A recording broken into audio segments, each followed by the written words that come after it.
Good evening, everyone. This is Tyrus the Warlock. I hope everyone had a good week. I had a decent week. It was all right. Um, One of the benefits of having kids old enough to drive is that you could send them on snack runs and they love it. You know what I mean? I buy you fly. Oh, it's amazing. So the Red Bull and the Twix is on the way. Gonna be I'm gonna need it, man. I'm tired. Guys, I have been okay. If any of you guys have ever tried working with like some of the AI workflows or like with Codex or Claude or anything with the paid plans, guys, I have hit my weekly cap repeatedly. You get what I mean? Like I even got like one of the a reset for OpenAI and I still hit it. That's how knee deep I've been using like the stuff, just trying to develop it and overall just having fun.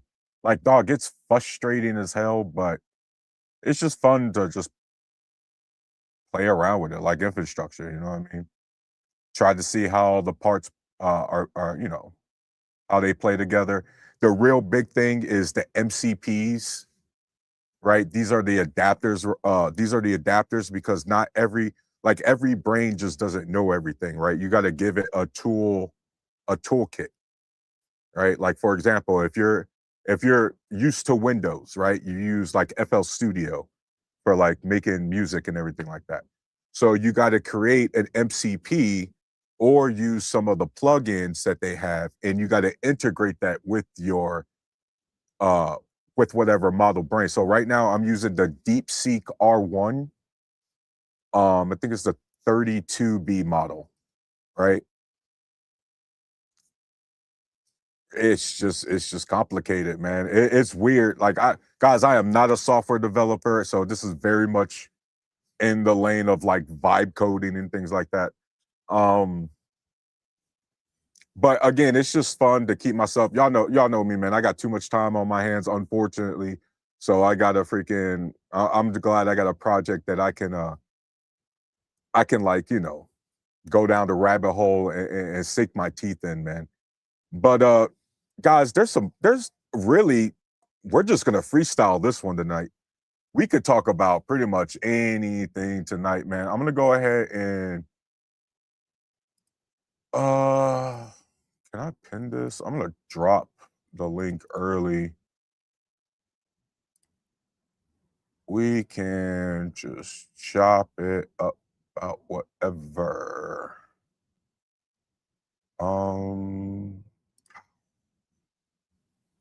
I think that's how you pin it. Anyway, guys, one of the big things. Did y'all see the base GTA 6 is started at $80?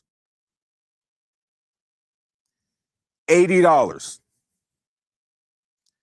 I didn't even see what was in the limited edition because that's $100. But y'all already know. By the way, the pre-orders are available. Y'all already know if you really want to play. They did it, guys. If you really want to play the real game, you're gonna have to spend that extra 20. And now y'all know this is precedent. So there's gonna be a whole. I mean, guys, there's gonna be a whole bunch of shitty ass games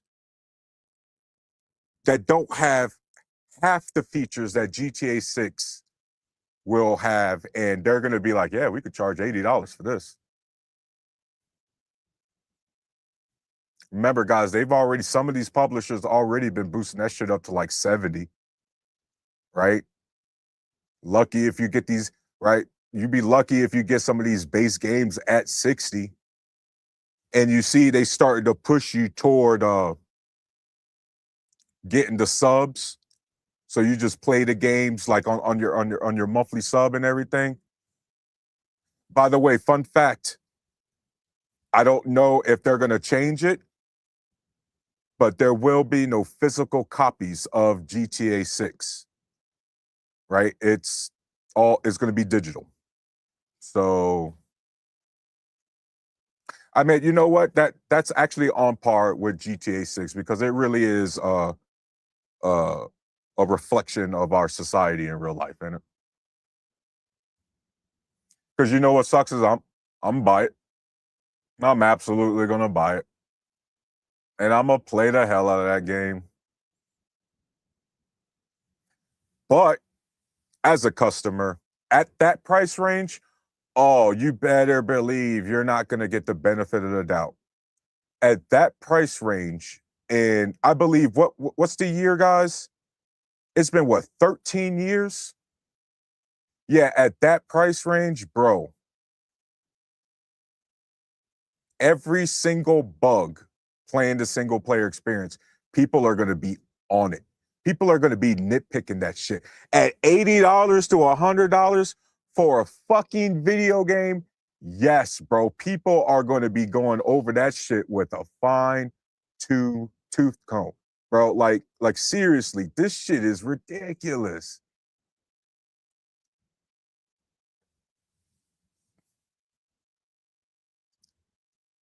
Y'all know the average gamer. Well, let's be clear. For me, and I'm not balling at all. For anybody, $80 for a video game is a lot of fucking money. So now imagine for like teenagers, young 20s who gotta, you know, they still. Let's be clear. There's nothing wrong with it. It's that age is normal, bro. You still asking your parents for help for getting some of these games, bro.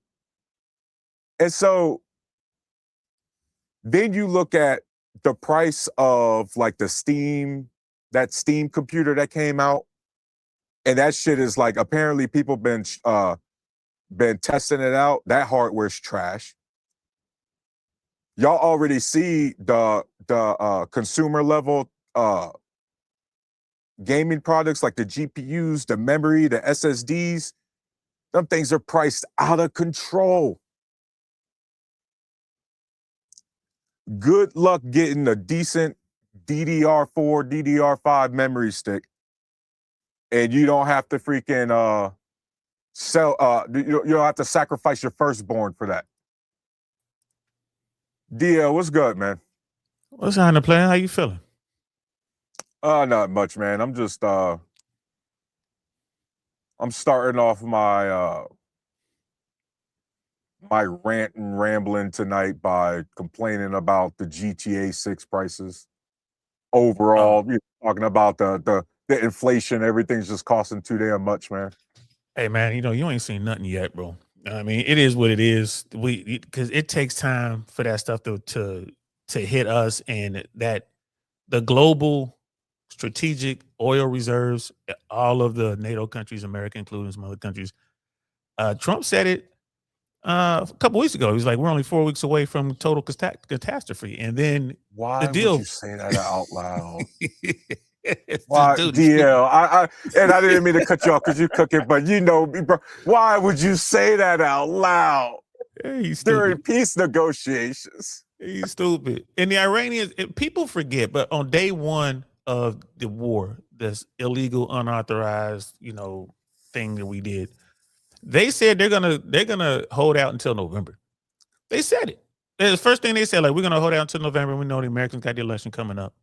We're gonna hold out until November. And they made them a sweet deal. We're gonna give you all this money. We're gonna remove all these sanctions. I mean, 300 billion. That's a lot of incentive. You get that. You could put a toll. I'm sorry, not a toll. They say it's not a toll, right? It's an environmental service fee or whatever. I'm like, bro, really? Yeah. And if you fall for that, y'all, for real, if y'all fall for that, I got a bridge down here in Tampa I want to sell you. It's a real pretty bridge. I give it to you for a good price. So, but yeah, shout out to everybody, man. Shout out to the chat. Shout out to Black Man, everybody. Because I heard you say you were gonna freestyle. So after you finish ranting, I got something I want to throw at you. I want to get your reaction to. Yeah. All right. Yeah, guys. So I'm just kind of pissed off, DL. Like that news Oh, hit you me always pissed today. off. Um, DL. Typically, I'm not the one to whine about gas prices. You know what kind of ride I got, and I know what I got myself into. Okay. Everybody knows what they get themselves into. Typically, bro. right? Our Mopar Bro, I got a guys GLE. are I got a GLE, okay. man. So Okay, so you know. So you know. Okay. it is what it is, bro. Even then, I am not a happy camper paying $95 to fill up my fucking car. Dang. At 93, bro, that's ridiculous. You know what I mean? And Bro, I you understand. didn't live in LA, man. I lived in LA for over 20 years. So I feel for them. You know what I mean? I feel for them. I don't live in LA. I live in Ohio, and that's just too damn much. You know what I mean? That's me complaining with first world problems. You get what I mean? It's annoying as shit.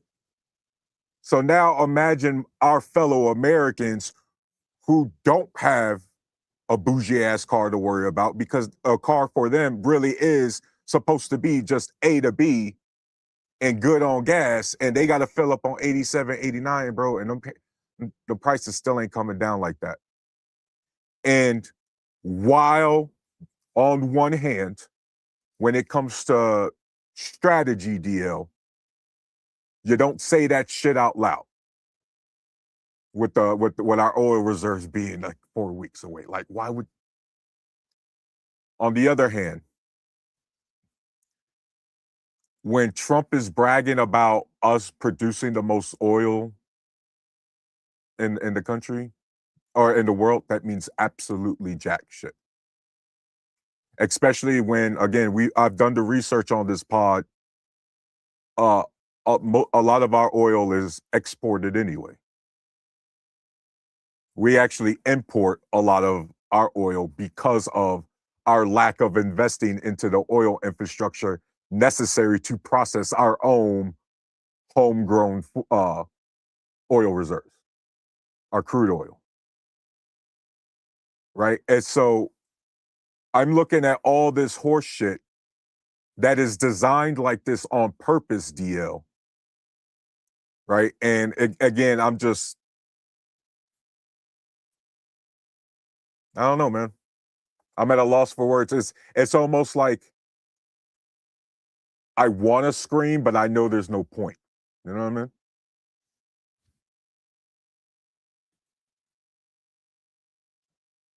You're on mute, no. You're on mute, DL. DL, you're on mute. my bad. I was checking something in the background. I would say this, bro. Americans are raised to be dumb for a reason. Right? You can't pull this off. Like, look at what's going on in UK. Look at what's going on, in Germany and Spain and France. You name the country, Japan, South Korea. Those populations are educated, right? So you can't do what's going on in America anywhere else. It only works on Americans. Why? Because they don't educate us.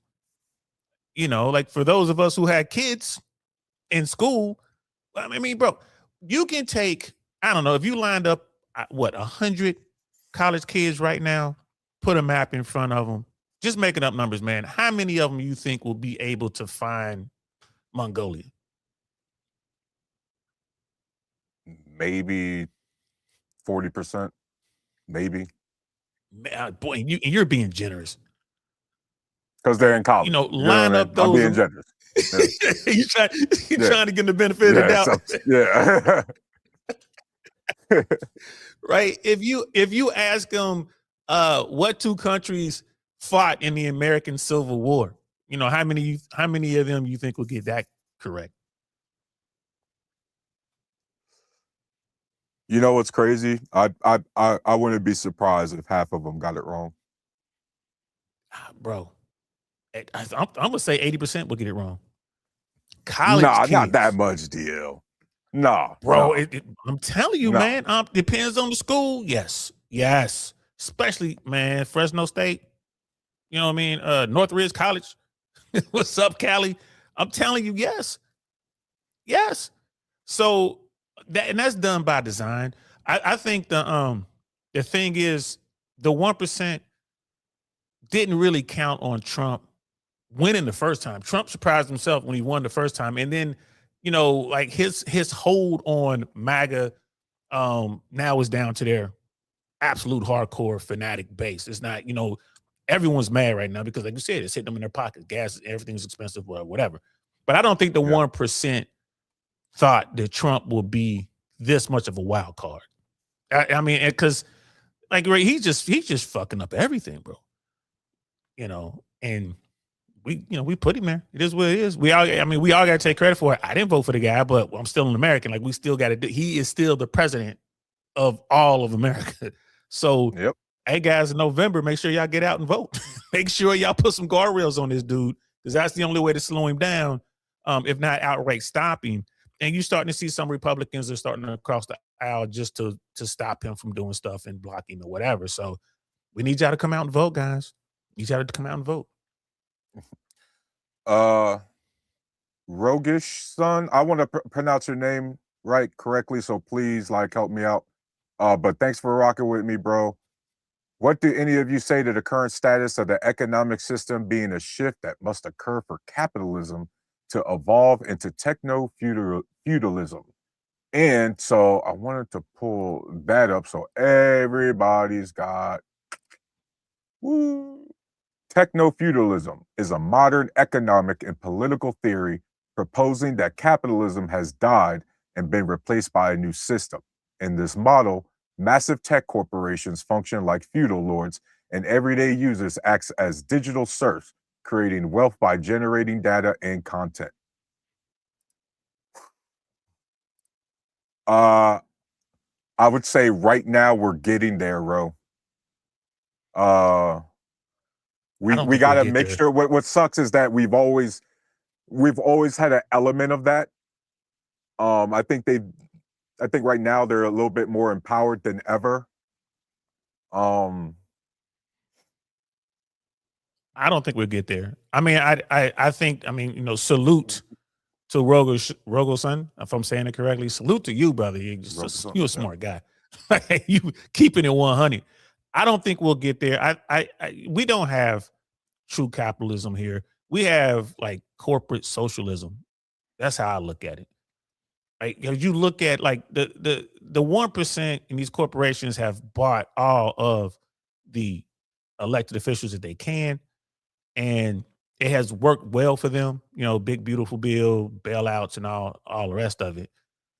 But now, the bottom 99 is like, all right, we've had enough. We've had enough of this. And we have this technology now, like social media. We didn't have this before. So you have YouTube and Instagram and whatever. People are like, holy shit, what's going on? Look what happened in New York with Mamdani and everyone he backed that got in.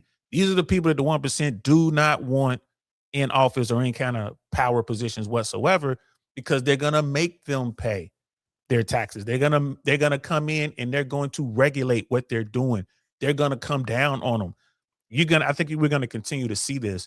There's going to be a pushback from the bottom 99. And if that doesn't work, people are going to go get the straps. You know what I mean? There's going to be pitchforks and torches because now you can't feed your family. Now you can't afford. You have Americans right now deciding if they can buy gas or buy food. They can't get both, right? They got to get one or the other. You got grown-ups right now going to bed hungry because they got to feed their kids. So they're going to give the kids some food and they're going to go to sleep hungry and they got to go to work.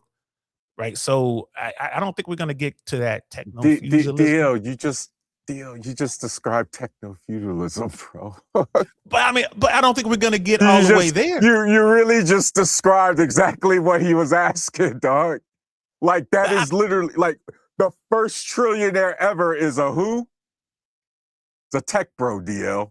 Yeah, but is he still? I mean, where was where's SpaceX now? The next richest where's person. SpaceX now? Yeah. Is who? The next richest person probably after that is who? The top 20 richest people on the planet. What's most likely their background? But if they get wiped out, we have this. I think we got a severe recession coming. I think for sure. It can't continue to go. And that who is going to lose the most? it's gonna be the tech bros. No, it's It's not. It's it's gonna. us. Well, no, no, Bro, no. I'm talking about of when the correction comes, they're gonna lose companies. Shit's gonna happen. They're gonna be hoping for a bailout. They're gonna be looking at and they're Bitcoin gonna thinking, get it. no, what? There's not gonna be any money to bail out anymore because the rest of the world is gonna stop buying American debt. They're already doing it. The rest of the world Why? is not buying into it no more. Why? We found around the world to give Iran or try to offer them 300 billion. We seem to find Their billions money. out our ass, bro. Yeah, it's their You money. know what I Money mean? that they took. It's their money, and, Yeah. and they're getting it from other people, other country. Yeah. The other countries in the region are wanting to kick in because they want to, Mhm. they want to settle their The region. ballroom was supposed to be privately funded too. But here's that's bullshit when he said it. But here's the thing. Here's the thing. At some point, there is no more money. You can go ahead and print as much green paper as you want, right? But it's fiat currency, it ain't backed by nothing. And when the rest of the world stops buying American bonds, when they stop financing America's debt, and we just keep printing, right? What happens? You can line the walls with it, man. You can wallpaper your house with US dollars, man, because they ain't gonna be worth shit. Look at what's going on in Argentina. I agree with you. I think we just disagree on the outcome. All this does is strengthen the tech bros, right? Like in every economic crash, that ends up being a massive transfer of wealth because the wealthy are able to buy everything on the cheap. You get what I mean? Like, for example, like that's how they get wealthier. I mean, this idea that that we're sick of it, bro. We literally use the apps of the corporations that are creating AI that's putting everybody out of a job. We're literally dependent on these tech corporations, right? And they know that. They're like this is what I'm saying. Like, bro, it's only getting worse, DL. I'm not disagreeing with you. Like I said, I think we're 98% there. Like with serious overlap here. What I'm saying is when the correction comes, right? Because everybody is drunk on Yeah. betting and everything else. When the correction comes, right? And the government's like, we don't have any more money. We can't bail you out. The tech bros who survive, yeah, they're gonna be sitting on some bread. But I think it's gonna be a huge correction. They're still gonna be up there as far as their wealth. They're still gonna be up there. You know what I mean? Even with SpaceX, I'm like, man, that's a crazy play. I'm like, bro, people are like, did you invest? I'm like, fuck no. Are you kidding? No, bro. That's a rug pull of rug pulls, man. It's like the mama of all rug pulls. And just that is not gonna go anywhere. They're not even making rockets. It's an AI company. You know what I mean? Like when it's like, I'm not investing in that. But I might throw a little money in BuzzFeed. I might back my man Byron Allen. I might do that. But at the end of the day, right? Yes, the 1%, the very tippy top, they're always gonna be okay. But there's gonna be a bloodletting. There's gonna be a lot of people who lose. We're down here at the bottom, we're definitely gonna lose. And people are like, I'm at the bottom 99. I make six figures. Like, man, six figures ain't shit. You go back to 1970 and look what you can buy with six figures, and then compare that to what you can get with six figures today, and then come back and holler at me about $100,000, man. I made six figures for the entirety of my career living in LA, bro. My lifestyle got better when I retired and started making less money. And I just moved out of California. So And, yeah, I just got to our tech understand. overlords, DL, our tech overlords can flee to countries like Argentina, a la Peter Thiel. We can't do Yeah. that. I mean, I don't want to go to Argentina, but I mean, I could go to Peru. I could It's go to not an Vietnam. I could option. go to You know what I Thailand. mean? That's an option for me. I could go, right? So long as the government is still intact, I could go. And then there's other streams of income coming in. I can afford to live, in some of these places. I can afford to live in Thailand, right? I can afford to live in Uruguay if they let me in, right? I can afford to live in Belize, right? But I understand that the vast majority of Americans are stuck here, right? I understand that. Yeah, because remember, bro, we're talking about as a collective. Like a lot of us, or some of us, know how to operate, bro. But as a collective, this is screwed up. T-Max Network, AI is creating just as many jobs as there's being taken wrong. Yeah, that's not even close to Rumpelstiltskin, correct. have you read about the dollar reset taking place from the UK banks? Let me look that up. DL, you said you wanted to ask me something, or did you ask Yeah, I wanted something? to talk about that Byron Allen acquisition, man. What'd you think of that, man? It's his move on BuzzFeed, HuffPost, and that other thing he took. He bought 51% of BuzzFeed. I think he bought it at $3 a share when it was down to it was like $1.40 a share when he actually bought it. And he wants to compete directly with YouTube. That is his goal. He wants to change up what they got going on at BuzzFeed, and he wants to Like compete directly with YouTube. platform compete. He wants Mm. the platform for platform compete, which, bro, I ain't gonna lie. I did a show on it today. When I saw the video, he was on Bloomberg, man, I jumped out my seat. I'm like, oh hell yeah, especially for the people like us who do content creation. Platform for platform, bro. Yeah. Hmm. That'd be interesting. I actually want to hear more about that. Real quick to answer Rumpel's question. Yeah, they're stress testing right now. They're really stress testing the stable coins at the UK banks to try to offload the dollar. Obviously, it's still going to take a minute, but that's real shit. So that's to your point earlier with the economic. That's Japan's been offloading U.S. bonds like crazy. Other countries been offloading U.S. bonds. Thanks to Trump, a lot of the BRICS nations have been feeling a little bit more empowered. Uh, yeah, not good. DL, keep going, man. Tell me more about the takeover. I just checked the back chat. I just put a link in there so you can check it out. That's his Bloomberg interview he did. That is about a month old. It was posted about a month ago. I think they did the interview a couple months ago.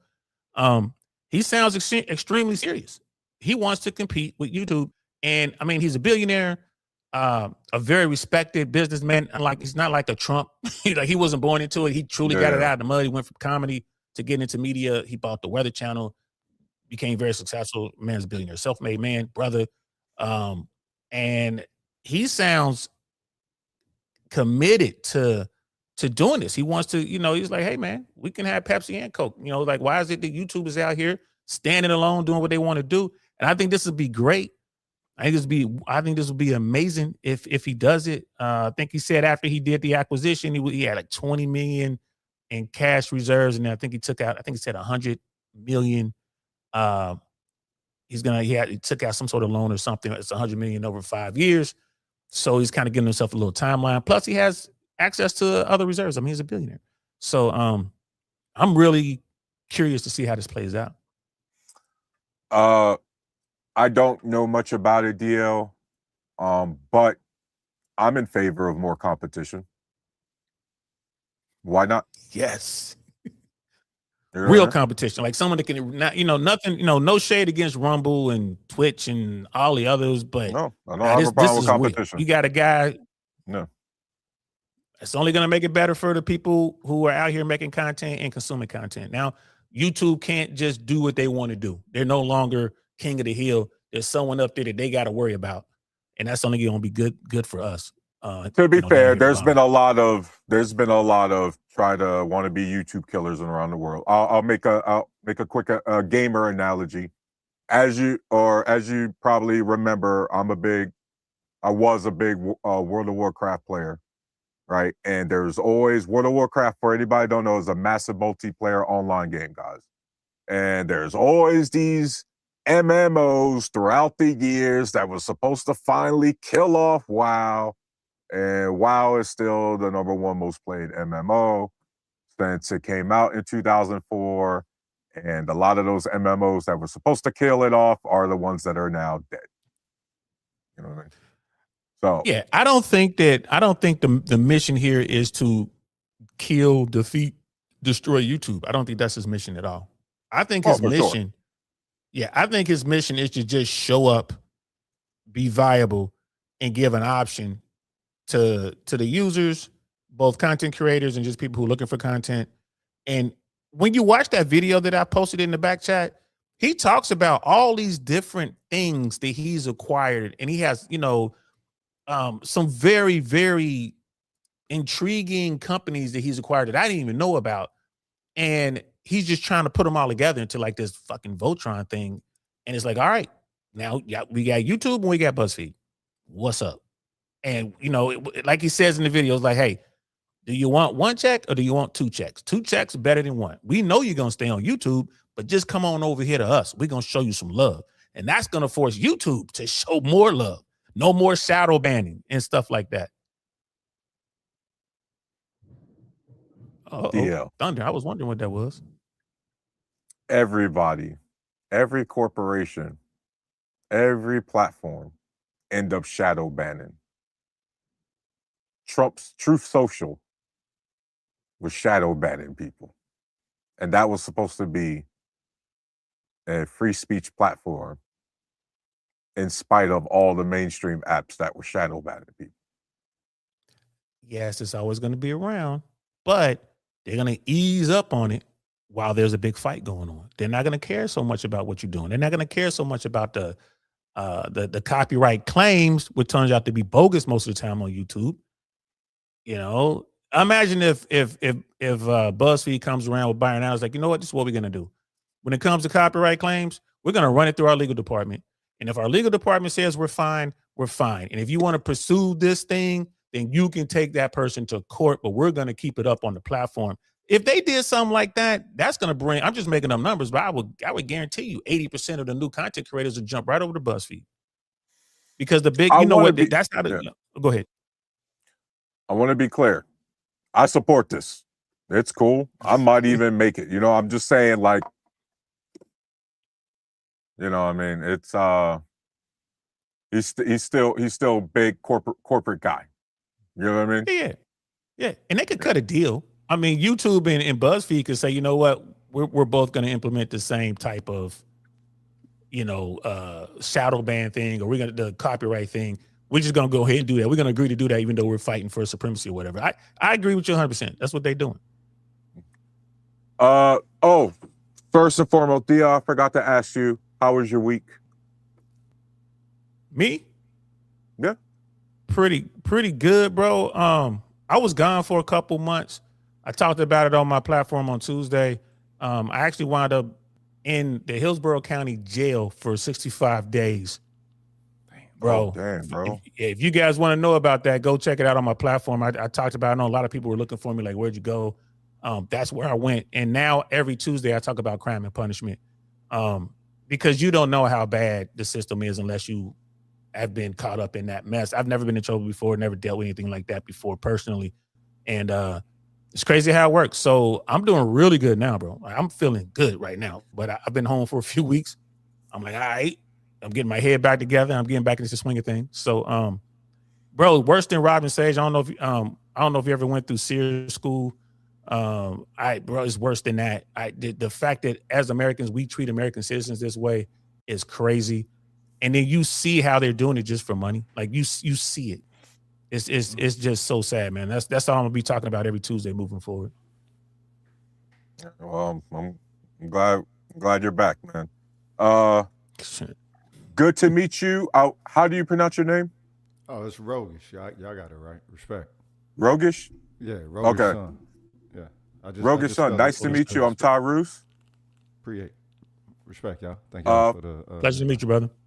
Yeah. First and foremost, how was your week? It's all right, man. I've been wrestling with some things. Kind of associated with not necessarily inflation, but what you said about techno-feudalism. You remember if you read comic books growing up, or if you read science fiction novels, they kind of, spoke about times, I guess, somewhat like this, right? But they also spoke about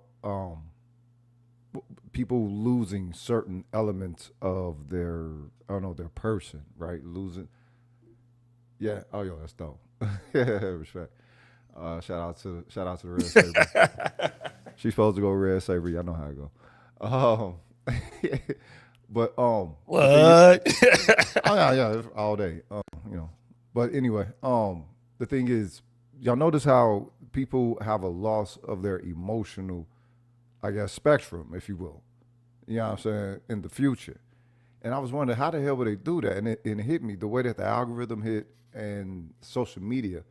People tend to, you know what I'm saying, I guess, condition themselves. And you notice people speaking like that in, you know, so in reality. So it has me thinking, what is it already here? You know what I'm saying?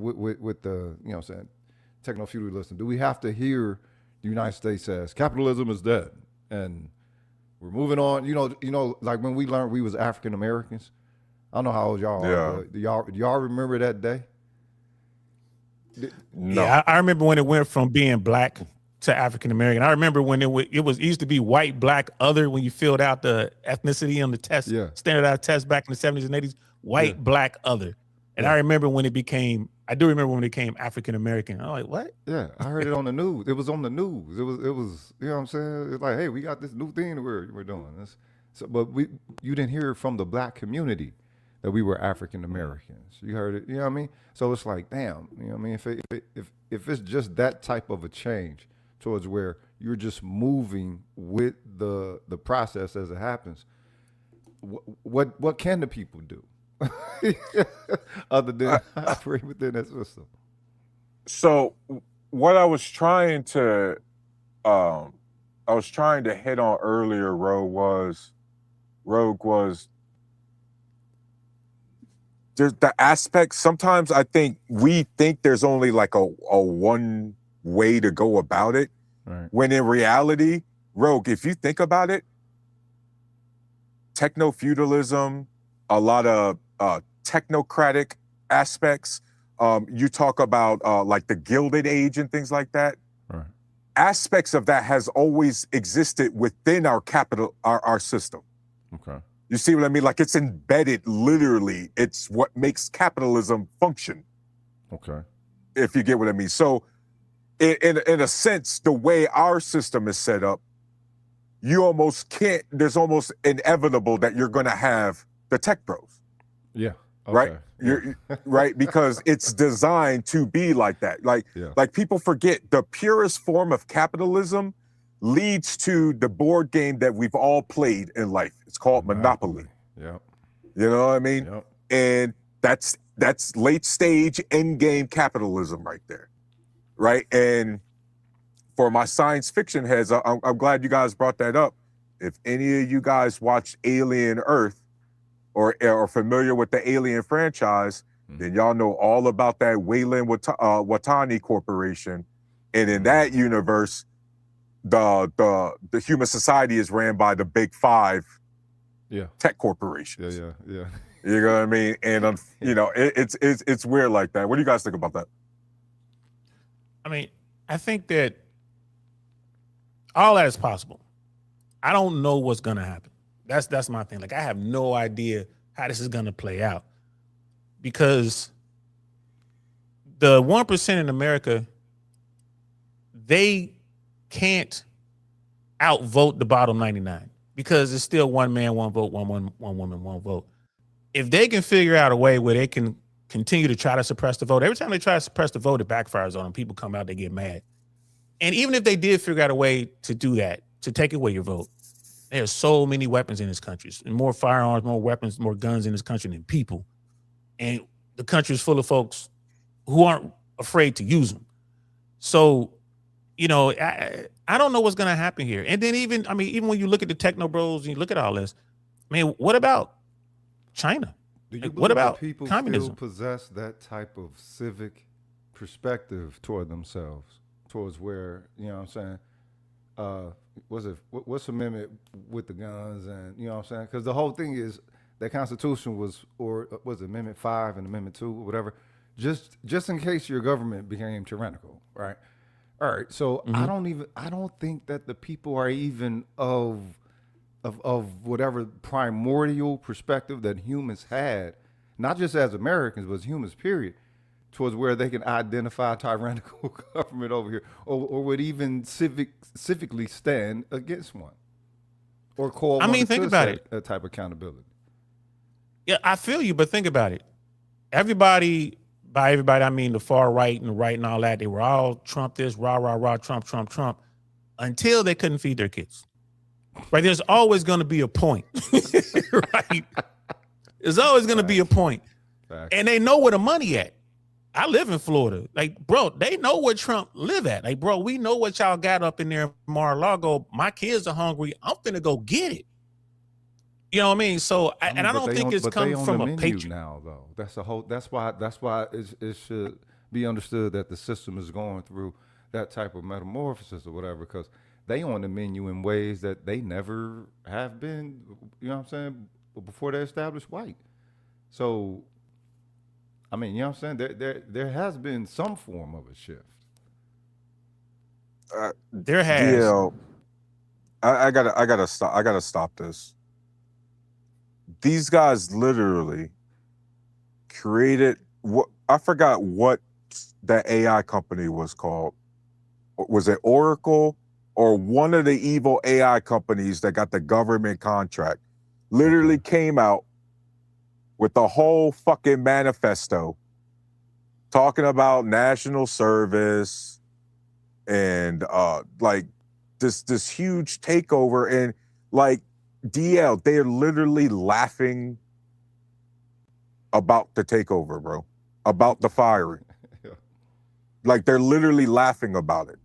Like and I hate to be like that, DL, but I have become disillusioned to what my fellow country is.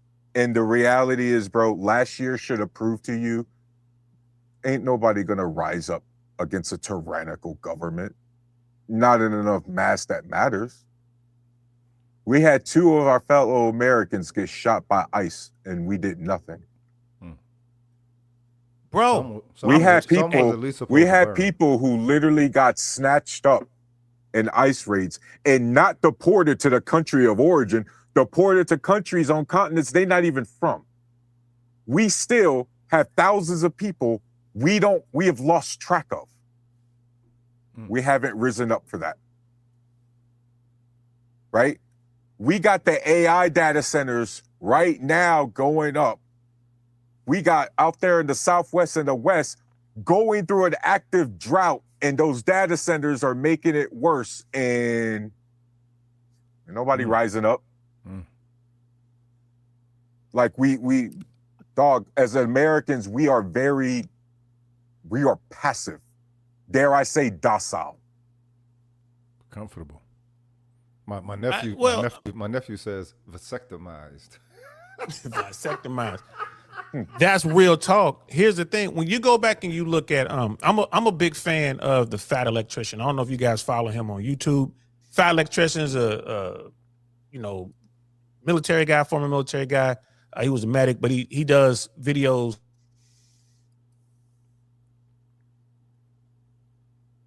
Bro, you muted. What happened? Can you hear me now? Hey, yo, there you go. Right there. I'll move back to Africa when you take your ass back to Europe. How about that? Okay? Facts. Then it'll be fair. How about all y'all? Yeah, we can hear you, Deal. Can y'all hear me? Hey, real quick. We got you. Yeah. I'm in Central Florida. We got a nasty storm rolling through. Yeah, so if I cut out or I just disappear or the lights go out, it's because of the storm. It's a pretty nasty storm. Just started rolling in.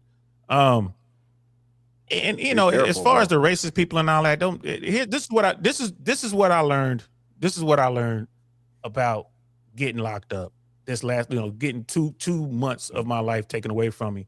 It was one of those people out there who liked to talk, but he wasn't in front of his computer. He was in front of me, right? And I was born and grew up in the 70s and came up in the 80s. The dude was shocked. And what did he do? Called the police because the docile, what is it, vasectomized or whatever term that we're using here. And like the Fat Electrician would tell stories about the greatest American warriors we've ever had. Yeah. And all those stories are real similar. They're all real similar. They had these tough lives. They literally had to go outside, with their .22 rifle and shoot their dinner right? As kids, they had to take care of their, homes and everything. They had to fight all the time. Yeah. And then they went off to war and they did amazing things. Americans aren't like that anymore. And that has to be by design. We're being docile, but here's the thing. There are people here who will get down. And when they can't feed their family, when they can't feed themselves, bro, or when the police come out and get too aggressive, they do something. You just don't see it in the news, but pull up the numbers. How many police officers have we lost in the line of duty in the past 5 years? Right, the number is slowly going up. They just don't talk about it all the time. It ain't but just you got to go them find no that more, information. It ain't just about Right, them no more. Now you at the time to where either they're about that oath or they're mob, because they move like mob. It's like, all right, you call yourself law, but you're able to move like mob when you want to. That's gangsterism. So I mean, you know what I'm saying? Is gangsterism permitted? Is mobism permitted? If it is, then all right, you know what I'm saying? Let's play the game. But if it ain't, and they're supposed to be of a higher, I guess, let's say things ain't got to be equal, but adequate. Things are growing hyper inadequate, and I mean, I don't know. Like perhaps maybe the people, I don't think the people are comfortable. I think what the people are digitally, what is that? Opium. It's a digital opium. Digital opium. People. Yeah, I think people have been conditioned by digital opium, and man, I like that's that drone digital state. opium. Yeah, that's drone state. I mean, because when you think about it, when you start scrolling on your people tracker and shit, and you know what I'm saying, if you on the couch and you chilling, think about how you chill on the couch. Is it the same way the motherfucker used to lie in the opium den? For real, So, baby, like looking at it right there. Yeah. You just on that For real, motherfucker for real. for hours and you don't know it. It feels like it's been 20 minutes, but in all actuality, hour and a half, whatever. That's a perception distortion. I think one of the biggest problems, because obviously, as we know, there's multiple things that go into this issue, right? I think one of the biggest reasons it's like this is because we didn't make sure at the start of the country and at any point afterwards in modern times of making sure all of us are learning the same history across the country.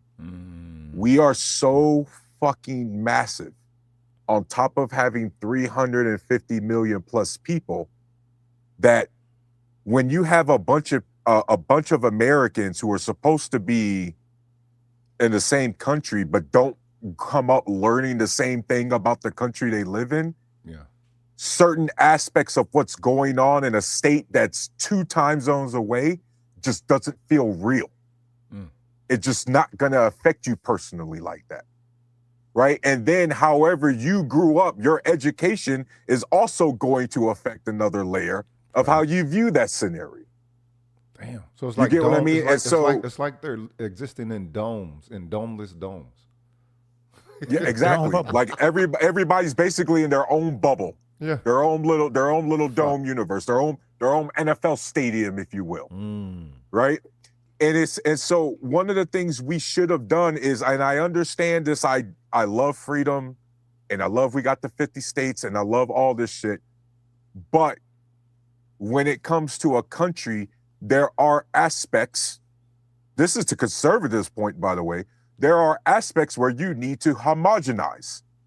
One of the big things that you need to homogenize is American history and American government. The only textbook that should be different from school to school, or I mean from school to school is your actual state history, right? So the schools in Maine should have their state Maine history, the schools in Ohio, etc., right? But your national government, your American history, that should be the same book in Maine as it is in Texas, as it is in Ohio, as it is in California. And instead, we got so many different interpretations, so many different editions, right? Some schools got still outdated books. Some schools got current books, but current misinformation textbooks. You get what I mean? Like there's so many different variations.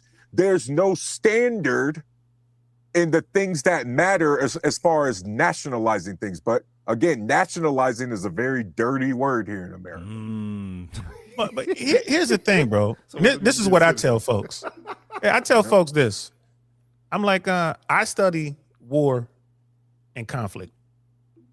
I spent a lot of time studying the Vietnam conflict, a little bit of the Korean War, a lot of World War II. But recently, I've been studying a lot of World War I and the Revolutionary War.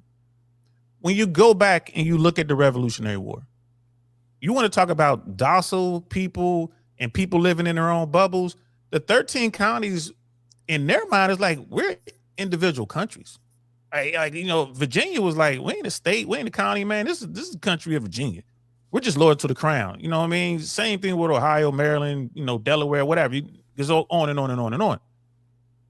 But once they got fed up with this kid king that, sitting on the throne, and they got tired of the foolishness, bro, it was a small rumble that grew and grew and grew. You look at George Washington. George Washington was a loyal servant to the crown, and he wanted a commission as an officer in the British Army, and they refused his commission because he was a colonist, and they looked at him like he looked at black people.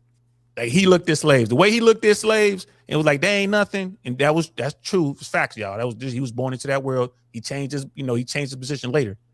But that's how the crown, that's how the royals looked at him as a colonist. Man, you just a dirty colonist. You ain't getting one of our commissions. And that is what turned him initially against the crown. And then eventually it led to, him heading the army of the rebellion and going on to become the first president of the United States, right? It's always a small thing, bro. And I think that can happen here. I think if the techno bros, the 1%, I always call this just the 1%. The 1% is just taking too much. At some point, the bottom 99 is going to push back. They're going to push back, bro. I don't know where that point is. It's not that the 1% are taking too much. It's that the system itself is set up to benefit them like this. So it's not the 1% that's the issue. It's the overall system. Is. Let me hear me. Because I always say, they used to say, don't hate the player, hate the game.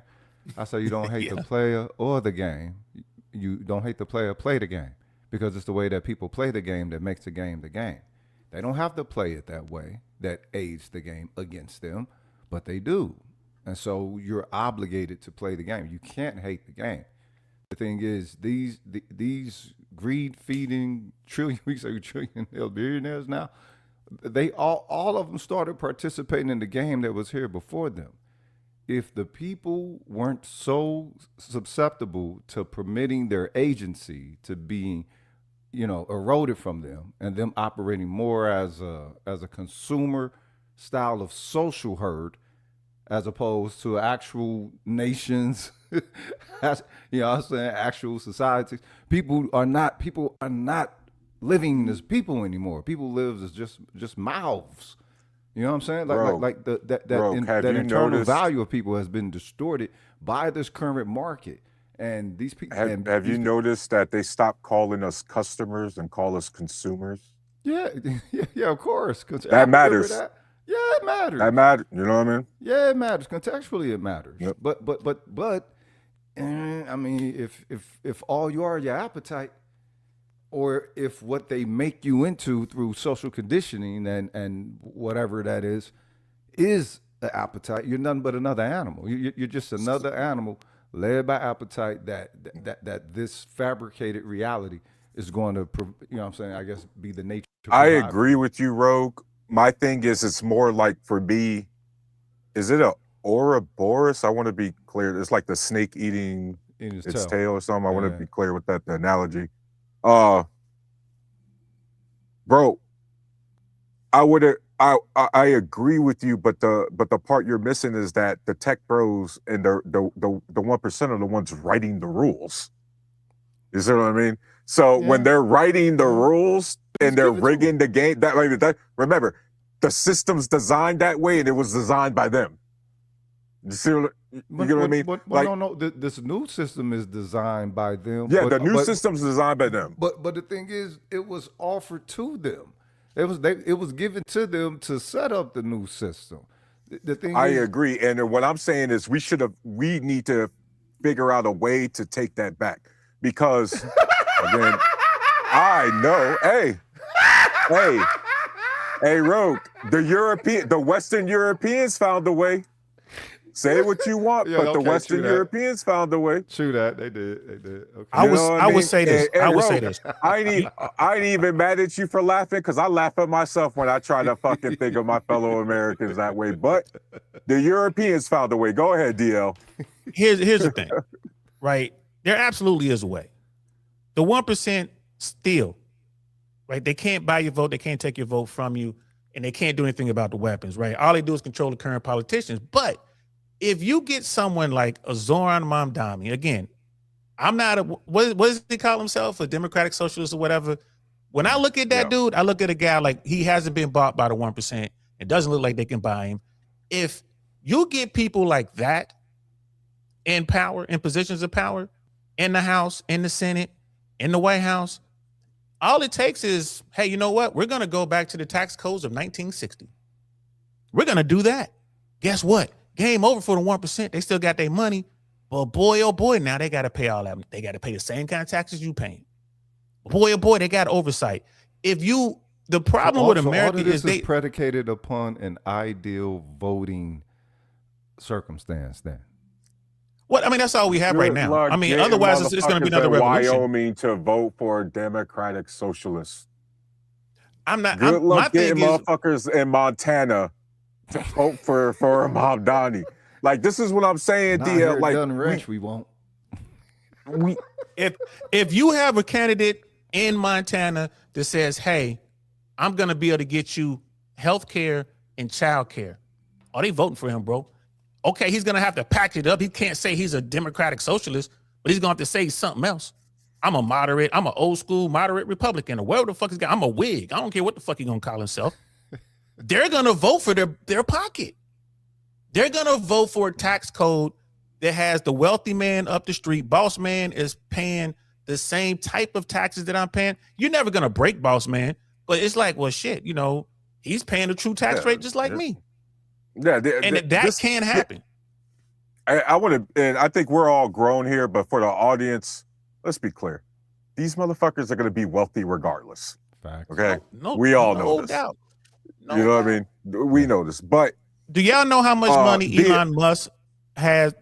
How much money Elon Musk gets a day in government contracts? You guys know how much money he gets? More than me. Too much. Do me a favor, look it up to this real quick. Just do a quick Google search and see if my math is right. It's between $7 and $8 million a day, every day, 365 days a year. He's his own sovereign nation unto itself. Yeah, that's before he got the trillionaire status. I'm saying though, but that's the thing. Like Dr. Amos Wilson, he spoke of this like back in the early 1980s, maybe the late 70s, right? Dr. Amos Wilson, writer of this book and a bunch of other books. He said, what we should pay attention to is two things. He said the whole racism thing. He noted it was 1982, right? Like, yeah, like black people, y'all want these people to like you. He said, well, what if they stop calling you the N-word? What if they stop being racist, but they maintain the same power and intention that they show that they have, even if they don't hate you, they're still going to utilize their power against you. So he said we need to understand that these companies seem to be able to grow a little bit more sovereignty than the actual nation themselves. We're actually in that time now towards where these companies, let's say back in the day, they used to say the hidden hand or the hidden hand that actually operates. All right, okay, let's say it was companies the whole time. Maybe we didn't know, maybe we did, but we definitely know now. You know what I'm saying? With these tech cats all out in the open, they operate just like a hidden hand. They have just as much power as a hidden hand. It's just that they're not hidden no more. This is the hand. Just the hand. I mean, here's the real deal. Like it's like Taru said, the wealthy are always going to be wealthy. You're always going to have that power family and that wealth out there. But America used to have a vibrant middle class. It used to be that you can work a job at the factory and you can, have your wife at home and have your kids at home and take vacations and put money in savings and all that. I mean, you could do that. It's impossible now for the average American. We don't have a middle class anymore. And then someone in the chat was talking about Elon, creating rockets and the EV market and all that. Y'all realize Elon Musk didn't create none of that shit. He bought it from the people who did. Right? My whole thing is quit giving credit to people being genius. Elon Musk is not Nikola Tesla. Tesla did some shit like he was making shit disappear. Right? Tesla was trying to give everybody free energy. Right? Elon was the dude that came along and bought that shit. Right. And I'm not hating on Elon. I never hate the player. I do hate this game, but we can change the game just enough to where Americans can be comfortable again. But go ahead. It has to be said, and I need to make this clear. What Elon has done for the EV industry and SpaceX and privatized space exploration. Revolutionary. Phenomenal. Yep. Right. A lot of these guys who are the head of the operation, a lot of them aren't maybe directly involved in it, but it takes both. This is why I never go with one thing, guys. It takes both. You need a guy who's a tech bro face, got the weirdo stigma to him, whatever. And then you need the real engineers and the scientists, right, in the background. It takes both. And so what pisses me off, right, is that we allow our 1% to act like it doesn't take both. Right? We act like we need an Elon. I'm tired of the Elons acting like they don't need us, because there's no way you could be be a trillionaire and then have to take what was that DL? $7 to $8 million of taxpayer money per day. Wow. That just means we're all in it, right? That's what it should mean. In his pocket. That's what it should mean. Right? He can't do it without us. I mean, we fronted him as dope. That's all we talking about. Right. We fronted him infinite amount of dope. And he out there getting it, talking about I'm the kingpin. Right. Like, bro, you ain't getting it without us. Okay, but at what point does one acknowledge that potentially you were it was always potential on the radar that said government, or the type of government that you knew that you was establishing before it was a government, was going to potentially grow into such an amass of power that you had to have a fail-safe, right? But we already had that. Rogue. We already had that.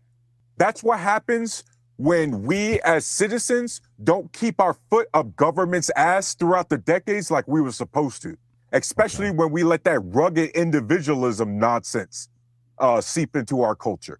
Because what was it? The Consumer Bureau, the one that Senator Warren was running, that was helping so much protecting us against the corporations. Like, and this is what I was trying to mention about Europe, Rogue, is that you see they find these corporations billions and they're going to pay. And they do pay. They whine about it all up, like Elon whines about the fines, but you know what he also does, Rogue? He pays those fines because he makes more money in Europe than he does those fines. And but guess what? He don't get fined over here, does he, Rogue? Nah. Them tech bros. And then whatever little punishments they do get is slap on the wrist. They don't even notice it. Meanwhile, over there in Western Europe, you'll go to fucking prison. Messing around with that shit. And that's the biggest difference. Hold on, DL, hold on. And so that's the biggest difference. Yes, it's not perfect. Yes, they have their own fucking problems they got to deal with. But in general, Rogue, there is a fine difference between privatized industry, which is meant to make a profit, and government, which is providing a service to the people, which is not profit incentive. But You know if what I the mean? You privatized gotta keep that. industry is permitted to own the bulk of essential goods and services outside of the public sector owning a healthy and essential amount, then again, it's given to them. It's given to them by the Yeah. government. The government permitted these private sector organizations and companies to purchase all of that essential factors of human activity, and that's not how it's supposed to be. The public is supposed to be able to own a decent amount. The public, the government, if it wants to, all right, whatever. But the public is being monopolized out of that. Right. But that's what I'm saying. Like it's a loop that unfortunately, Rogue, the cycle Facts. has to be broken somewhere. Right. You see, that's the hard part, is it's a cycle that, and it's going to be painful Facts. no matter what, but that shit has got to be separated, because unfortunately we have allowed corporations to own way too much. And corporations providing services and owning that, I don't even have a problem with that, Rogue. I have a problem with private corporations owning our infrastructure. Yeah. Our critical infrastructure should not be privatized. Facts. Right? Like our oil sector, we should not, like seriously, bro, our oil, we've known for 30 years that we should have changed our facilities to compensate for our crude oil here in America. Right. And we're relying on the privatized industry to do those renovations, and they haven't, Rogue. And guess what the government can do about it, because they own the facilities? Nothing. So that's a hyper commodified reality, showing that whatever your value standard is within your economic model, it has now run amok. But Clear the fuck amok. Tarush, you were saying in Europe, you were saying like they fine corporations, which they do a better job of that, and they lock you up if you don't pay. They arrest people. Not really. Think about 08 and the housing crash. Only one person, to my knowledge, got arrested. It was some poor schmuck over there in I think it was Switzerland or somewhere. I think he was with one of the European banks. But that was it. Everybody was in on that game. Everybody was in on that game. What we can do, the only tool we have here, and again, it's like you're forced to vote for the other side. Okay, you put the Republicans in, what are they going to do? We're going to lower your taxes, and what do? They go and they put more money in the pockets of corporations. You know what I mean? People were in the chat are talking about socialism. America is the home of corporate socialism. I don't know why people don't even see that shit. This is the home of corporate socialism. You can't get no money, but the corporations can. Yeah. Right? If we're a comes mixed up, economy anyway. Anybody who knows, real quick deal, anybody who knows about our country and knows about our system knows we're a mixed economy anyway. We've always had capitalism and socialism mixed in. Go ahead, Dio.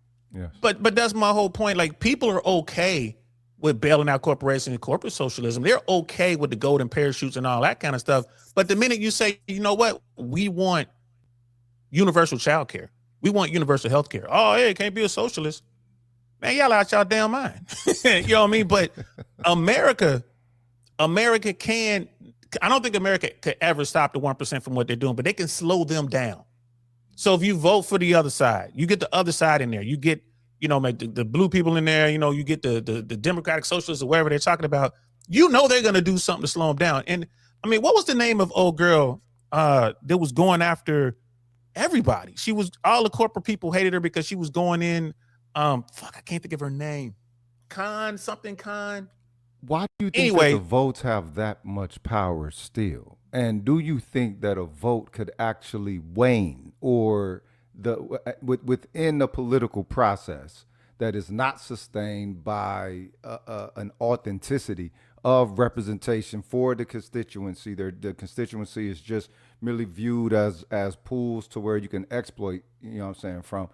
At what point does one acknowledge that the said objective vote that does exist within, this situation, it's waned? It just like the dollar, right? It's losing value. I believe, I was saying, Warlock was saying that earlier.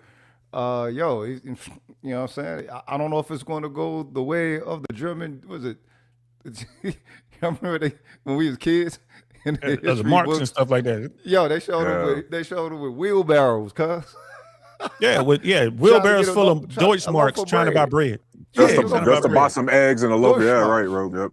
Yeah. Yeah, that's what you get with Yep. this. Yeah, but here's the thing, because money has no value. You know, the dollar's not tied to anything of value. But if you get a radical politician, by radical I mean a politician is going to do what they say they're going to do. Like let's say you get some guys. Let's say right now we have enough votes where we live to go to Washington, and we're like, look, I'm going to Washington. I want to do three things, right? We're gonna reset the tax rate to the tax rate we had in 1960. We're going to overturn Citizens United, and we're going to get rid of this bullshit black money. This saying a corporation can spend as much money as they want on campaigns. We're going to do away with that, and we're going to initiate term limits. That's all I'm going to do. I'm going to go there, and I'm going to need 2 terms to do it. I'm not going to campaign. I'm not going to try to raise money. I'm not going to take the money from the 1%. I'm just going to go and get this shit done. And if you had enough, even if it was just 50% plus 1, America changes the fucking next day. Right? And especially if you have the votes to override a veto, because both a Republican or a Democratic president, whoever was in there, would try to veto all that shit. So you would need, go ahead. I think what it is, you have a zeal of still believing in something that is unraveling right before your eyes. There is an unraveling going on. The thing is, this is year 250 for America, right? 250. We know what 250 means within the context of one of these type of societies. Usually, there is a point to where there's certain declines and decays start to occur. You see those signs within this very same society. Now, just because that, let's say that the government does fall, right? The government ain't the important part, because that's supposed to be representative of the people. Once your government is no longer, the reason why you have a government is because you scale to, you need social order. But once you start scaling in population, you need representation. And if there's to be a centralized area for, the workings of your society, then okay, the people are there to represent those in the outer areas, the constituency, if you will, this constituency pool. This government isn't operating like that no more, man. And less and less. Well, I ain't gonna say no more, but definitely less and less. You know what I'm saying? And inevitably, it's going to get to the point to where it's on the people to reset the social order, because that's what it was to begin with. Before you even have a government, you have a populace that might not be on an accord, but they, you know what I'm saying, they might have some form of a shared reality that they can build upon. And that's the biggest problem, Rogue, is that I mentioned we don't have a shared reality. Yeah. In this country. Too many of us believe in way different shit. Yeah. Yeah. Damn. Yeah, like I said, and when I had these conversations with people, I'm like, it can be done. Will it happen? No, probably not, because it's hard to say no to $10 million, right? And $10 million is peanuts. They're look at Nancy Pelosi. I don't have a problem with Nancy Pelosi. I just like to pick her out because, if I pick on the Republicans, but it's the same thing with the Republicans. How much money was Nancy Pelosi worth when she got to D.C., and how much when she first got there, and how much money is she worth now that she's leaving? And I don't want to hear that bullshit about her husband being some fucking financial genius. It's insider fucking information, and they're making fucking hundreds of millions of dollars. AOC. Watch AOC. She's trying to really help people. She wants to help Americans, but guess what? She's getting paid too. Right? Simple as that. You going to the Met Gala, man, trust me, you getting some fucking money. How much does it cost to get AOC to come and speak at your fucking event? I'm not mad. How much does it cost to get Bush? Sure, but I agree, DL, you know what I mean? but that's what I'm saying. There's limits, right? Like for example, we know people like to do their little campaign donations at their little events, like the Met Gala or Opera House or whatever. You know what you don't have to do, DL said? You don't have to approve that same person at the Met Gala for oil drilling rights in one of our national parks. Like you don't have to do those things. You get what I mean? And that's the biggest problem is Met Gala, like your example of Met Gala. Met Gala is like a service, right? Even though it's, all for the glitz and the glamour, at the end of the day, that's a service mainly for the wealthy people, right? That's a service that the wealthy people own, right? Met Gala is something that doesn't affect us on a normal day-to-day basis, right? But if all the private industries own the construction companies and we rely on them to keep our infrastructure up to date and our infrastructure is up to date, well, now it's gonna take me, my fucking veteran ass like you, DL. Now I'm gonna be all up in they shit at the Met Gala. You see what I mean? Bro, listen. My point being, if you're a politician, you're at the Met Gala, man, you're on the tank some way, some shape, some form. A lot of people like, well, I ain't taking nothing. Like, you're taking that fucking dress. They're putting you in a fucking $80,000 gown. They will go, it's just on loan. Like, bro, they greasing the wheels. They lubing you up. Bro, we've had Republicans and Democrats at the Met Gala. We've had Republicans and Democrats do SNL, for God's sakes. Okay, like we've always had some of our American politicians part of the pop culture in some way, somehow, right? What I'm saying is there needs to be a clear line. Just because they're private doesn't mean they get to do whatever the fuck they want. Facts. And here in America, we confuse freedom with letting non-human entities do whatever the fuck they want. Like my personal freedom is not the same as me being to look over there and be like, I can own that shit. I'm entitled to go buy that. No. Like, there still has to be boundaries, and the government still has to serve individual Americans first, not entities, and damn sure not the elite, not the 1%. That's literally the opposite of what they're inherently built for. Right. And that's not a government. I don't know what capacity. That's not a government. That's an LLC. That's an LLC. Yeah. That's a fiduciary. They are responsible to their They got a fiduciary responsibility to their investors, to their stockholders, and their stockholders, their investors. But I mean, here's the thing, man.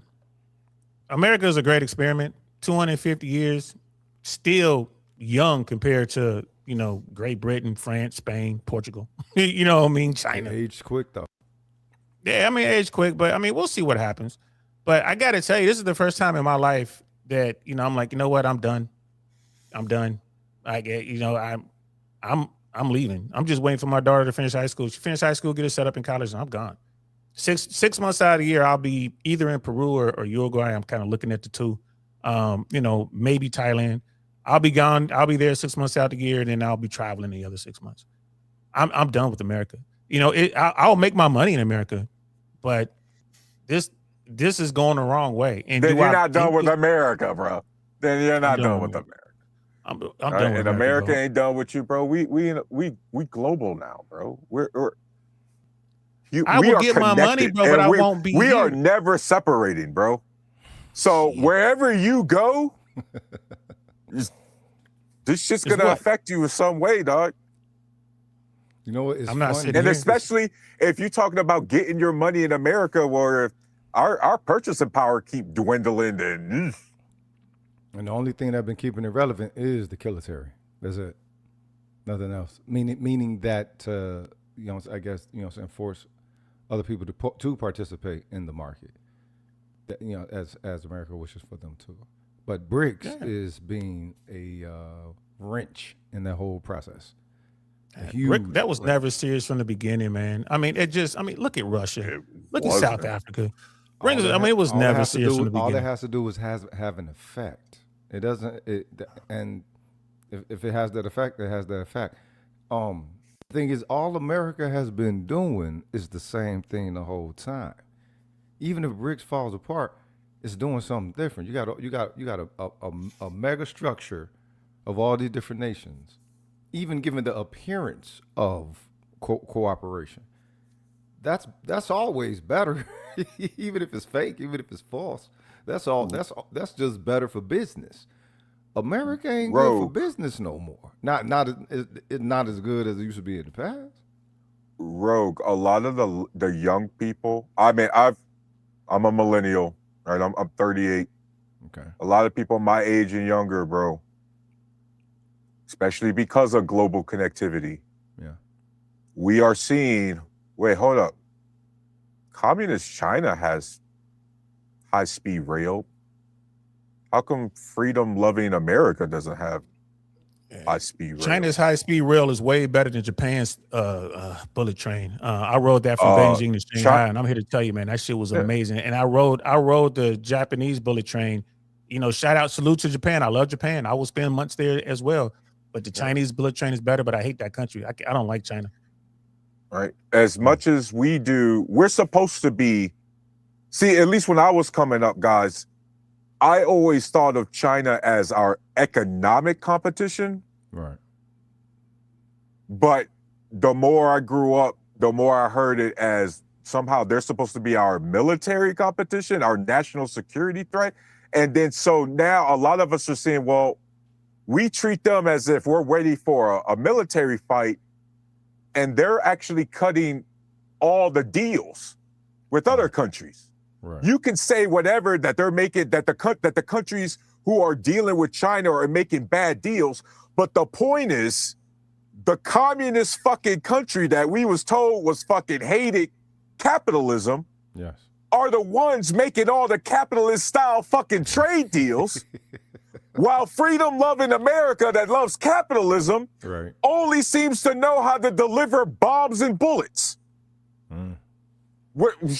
Hammer. Rogue, Hammer style. I'm dog. confused, dog. Hammer style, dog. You know what I mean? It's I'm just here to tell you, man. I've been to China, and the people in China are not fucking happy, except for the millionaires.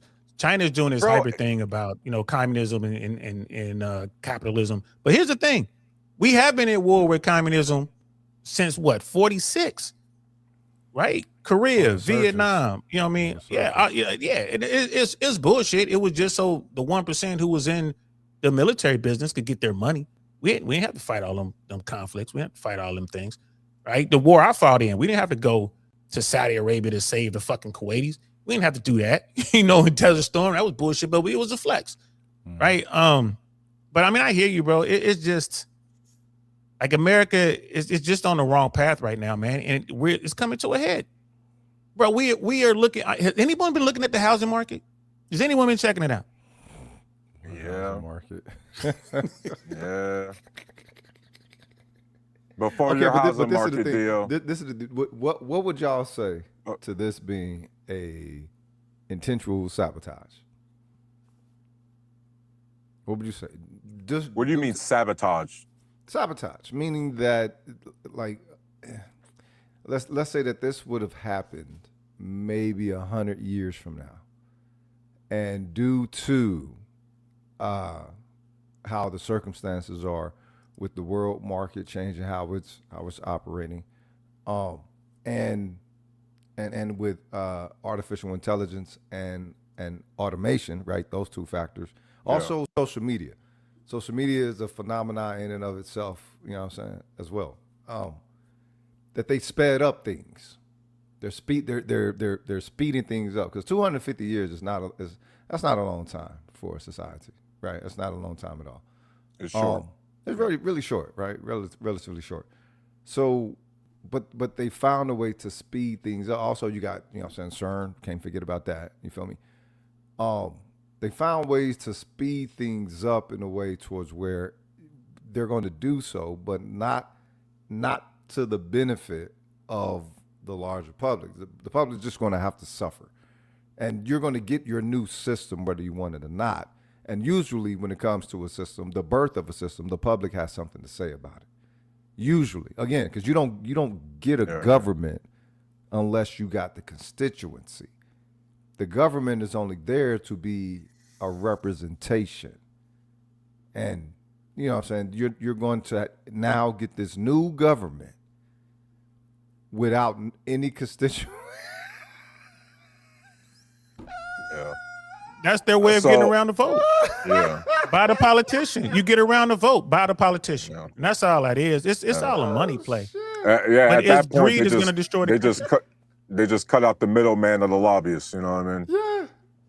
Yeah. Citizens United, man. Like you take that corporate money out of politics, it changes the game. It makes it really hard for the 1% to do what they're doing, to do that. And that's the thing. Capitalism as a system, one, it's designed exactly how it's supposed to be. It is designed to make a profit. Right? There's a void. I'm here to fill it. The reality is that it's not an intentional sabotage, Rogue, because most of them didn't intend for a lot of the social economic problems to occur. Okay. Most of their goals was strictly make money, do some weirdo fetish shit in a private island and hope nobody finds out about it. Yeah. Right? Unfortunately, we found out, Rogue, that they don't have, our elites don't have deep villain-like plans like that. No, they're just a bunch of sick fucks. Yeah. And they're greedy.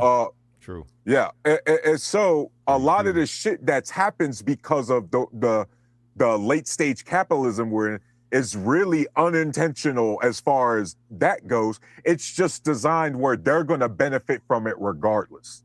Okay.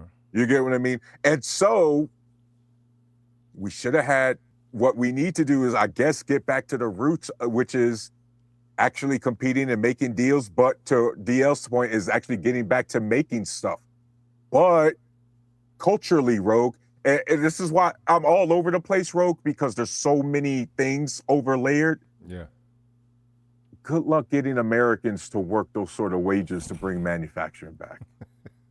Like, we just got to start, like, you see what I mean? Like, there's so many things I think we can do better, but then we just got to start there, and it's like, oh, shit. The system is not going to have, the social equity that it needs to be able to give the people once more in order to reestablish that value. It's like people forgot what values are composed of and all that, and they let the barcode rule everything around you. and that became how people perceive value, period. And you know what I'm saying? And so if that's the case, then inevitably you're still going to lose your system, because people have to matter more in some regards. And it seems that, you know what I'm saying, perhaps maybe this system forgot that.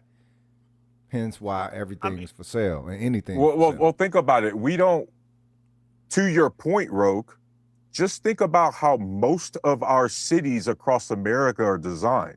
They are not designed for human beings and optimized for human beings. They're designed around the optimization of a human being driving a vehicle. Right. Those are two different things. Right. Our cities and towns, for the most part, are not walkable, like most other places around the world are, right? Which then, guess what? It leads to trickle down shit like obesity rates going up and other diseases and stuff, because we got a whole bunch of fast food and 24-hour this, right? Like there's so many micro things that go into this one macro strain. Like it's just, Rogue, I have to just man to man, bro. A lot of the times the shit's going on for me, it's overwhelming, bro. Just to be dead ass. Yeah. Dead ass DL. It's just like overwhelming for me, bro.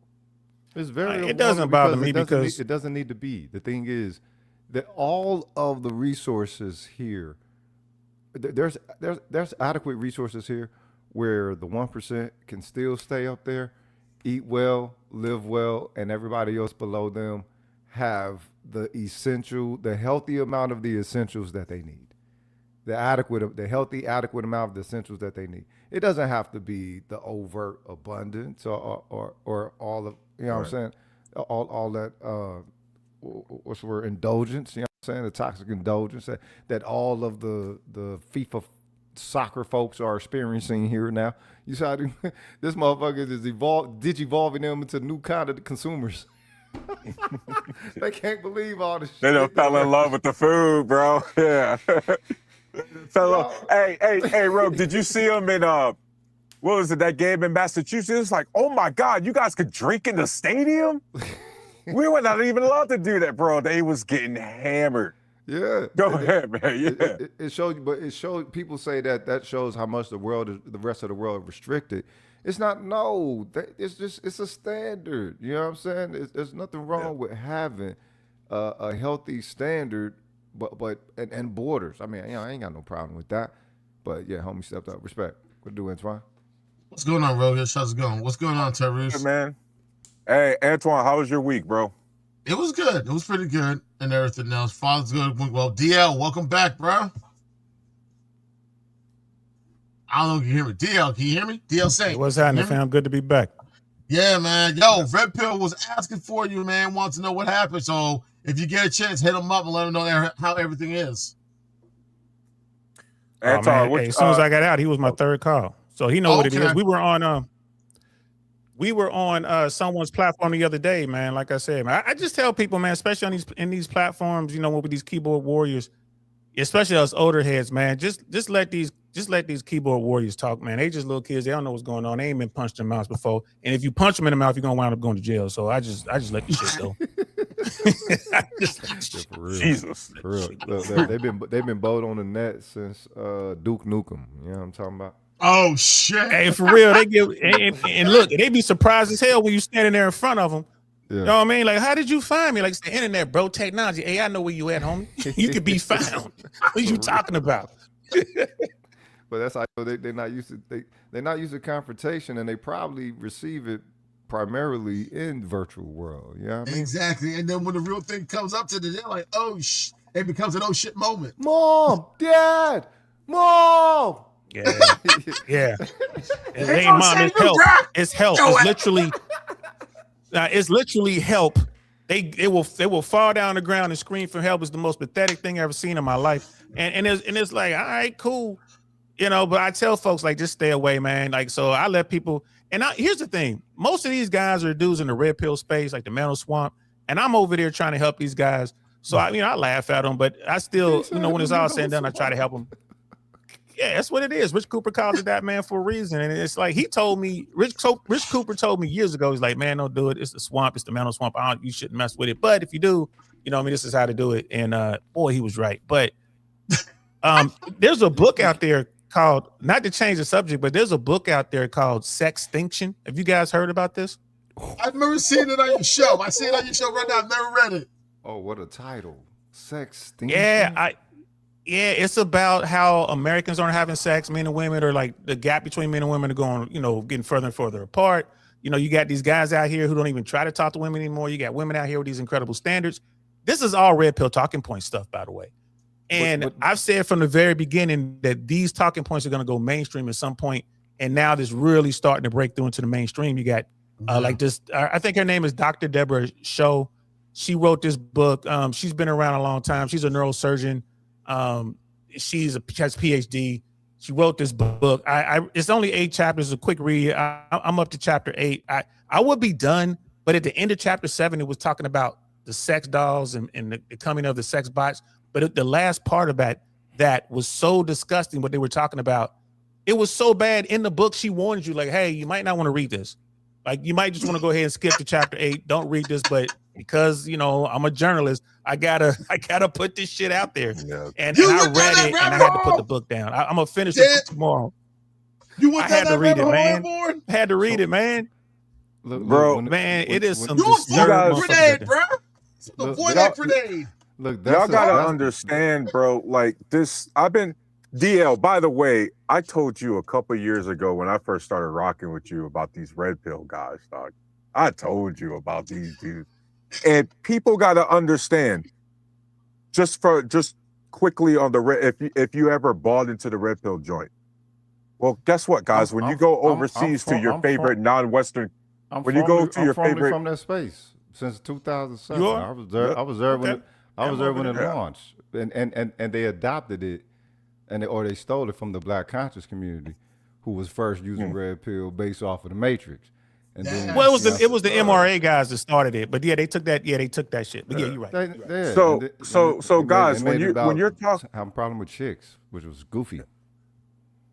when they're mentioning these economic issues, and then they mention their favorite non-Western country they want to go to. Well, stop me, guys, if you've heard this before. Man, they're working long hours. If you lose your job, man, you might not be able to find another one. They have a real big issue with drinking. They're finding a real hard time to date. That's South Korea and Japan right now, with super low birth rates, lower than ours. By the way, that is an ongoing, some will say maybe that's a good problem to have, but a horrible problem if you don't manage it properly. But statistics show every single country that develops, the more educated the population gets, the lower the birth rates.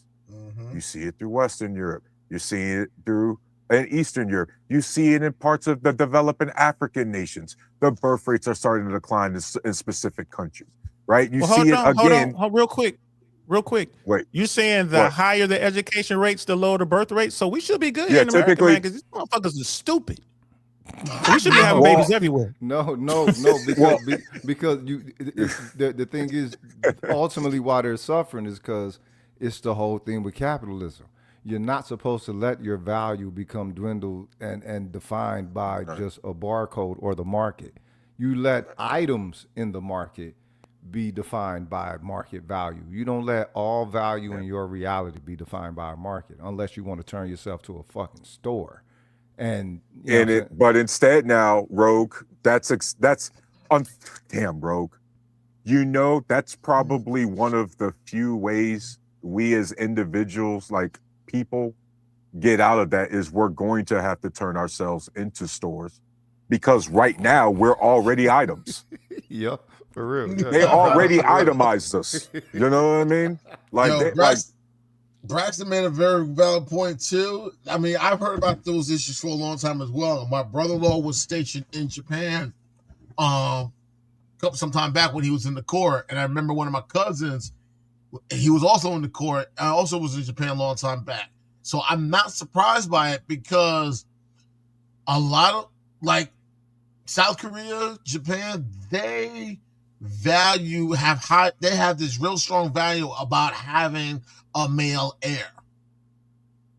And one of the issues they ran into, and it was also happening in China too. One of the things that was going on was they were valuing male heirs so much that they had too many guys and not enough ladies to go around. One child policy. That was China. Yep. But China now started to relax it when they realized we got too many males and not enough females. Well, but here's the thing. I didn't want to push us down a rabbit hole, but and there are so many theories out there and all that stuff. But here in America, when it comes to the dating thing, and when I talk to the red pill guys, I got to tell them one thing. I'm like, look, bro, if you trying to meet a woman, if you trying to smash, you're gonna have to do some work. Bottom line, you're gonna have to do some work. This shit ain't easy. I blame everybody gets a trophy, and I blame those hovering helicopter pilot parents, the helicopter moms. Parents. Yeah, dads too. For the people who got dads, these soft ass males raising these boys, I blame them, because now the kid is out there on his own in the world, and he thinks everyone gets a trophy. He thinks we're all winners. Like, nah, son, you're a fucking loser. I'm sorry, you're a loser, and if you want to win at this game, you're gonna have to step your shit up. Yeah, God, y'all know my wife is from Germany, which is a Western country. But I just want y'all to think about it. Wait, your wife was a Freiland? Oh my God. Yeah. I want you guys just to think about it though. Any woman worth her salt, regardless of what country she's from, probably got to work for it, right? Probably not going to be easy to get, because there's probably other dudes also trying. And so think about it. Even when you if you go to another country, you're also competing with the top tier native guys of that country. Facts. You see what I mean? You're still second tier. Even if you're a wealthy foreigner, you're still second tier to the wealthy native guy. I heard about that So from any guys. woman, and so any woman worth her salt, regardless if she's staying in the country or going overseas, any woman worth her salt that you want to marry, you gotta fucking work hard for. All right, the all thing right. is, I agree with that part. You're gonna know your place in somebody else's land. You know what I'm saying? Yeah, there's no way that you feel that you're going to measure up to whatever their upper echelon is. You're there, and whatever the game gives you, you be grateful for and you partake with, right? I think what it is that this latest red pill perspective has been the one that went global. And that was the one when I was telling them cats way back in 2009. I'm like, look, y'all need a council. You can't just let anybody participate in what it is that y'all putting together here, because you're going to you're letting all black men in, and all black men got a voice, or all black men be safe, whatever. And it's like, well, wait a minute. Some of them cats was talking about, it wasn't just talking about women. They was talking about going through some divorces, never went through a divorce before, never had them people put in their life, you know what I'm saying, about their children. So you had some cats that was lamenting over, you know what I'm saying, and a lot of them was in Georgia too, you know what I'm saying, finding out that they women was hoes and shit. And you know what I mean? And so, you know what I'm saying, for those of us seasoned and you know what's what, it's like, all right, you know, first you think they complaining, and it's like, well, nah, I mean, maybe, you know, you ain't had no brother, no uncles or father in your life to really give you the game like that. And so, and so it became about this dating shit as opposed to what it was at the beginning. In the beginning, it was like what brought me into it. What is it? They call it IBMOR, Introspective Black Men of Reform. And you know what I'm saying, you had cats that it was more like an online, what they call that, cigar lounge or something like that, right?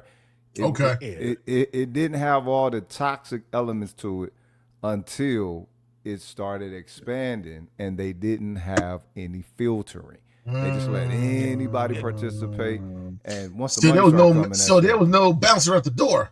No, never. Let me jump in there. Let me jump in real quick, just real quick. This is what I learned because I'm brand new to this space. Yeah, see, we're in this lane, DL. Go ahead, bro. You're good. Let me jump in real quick. This is my assessment of what I've seen in this manosphere, red pill world, mano swamp, whatever the fuck you want to call it, right?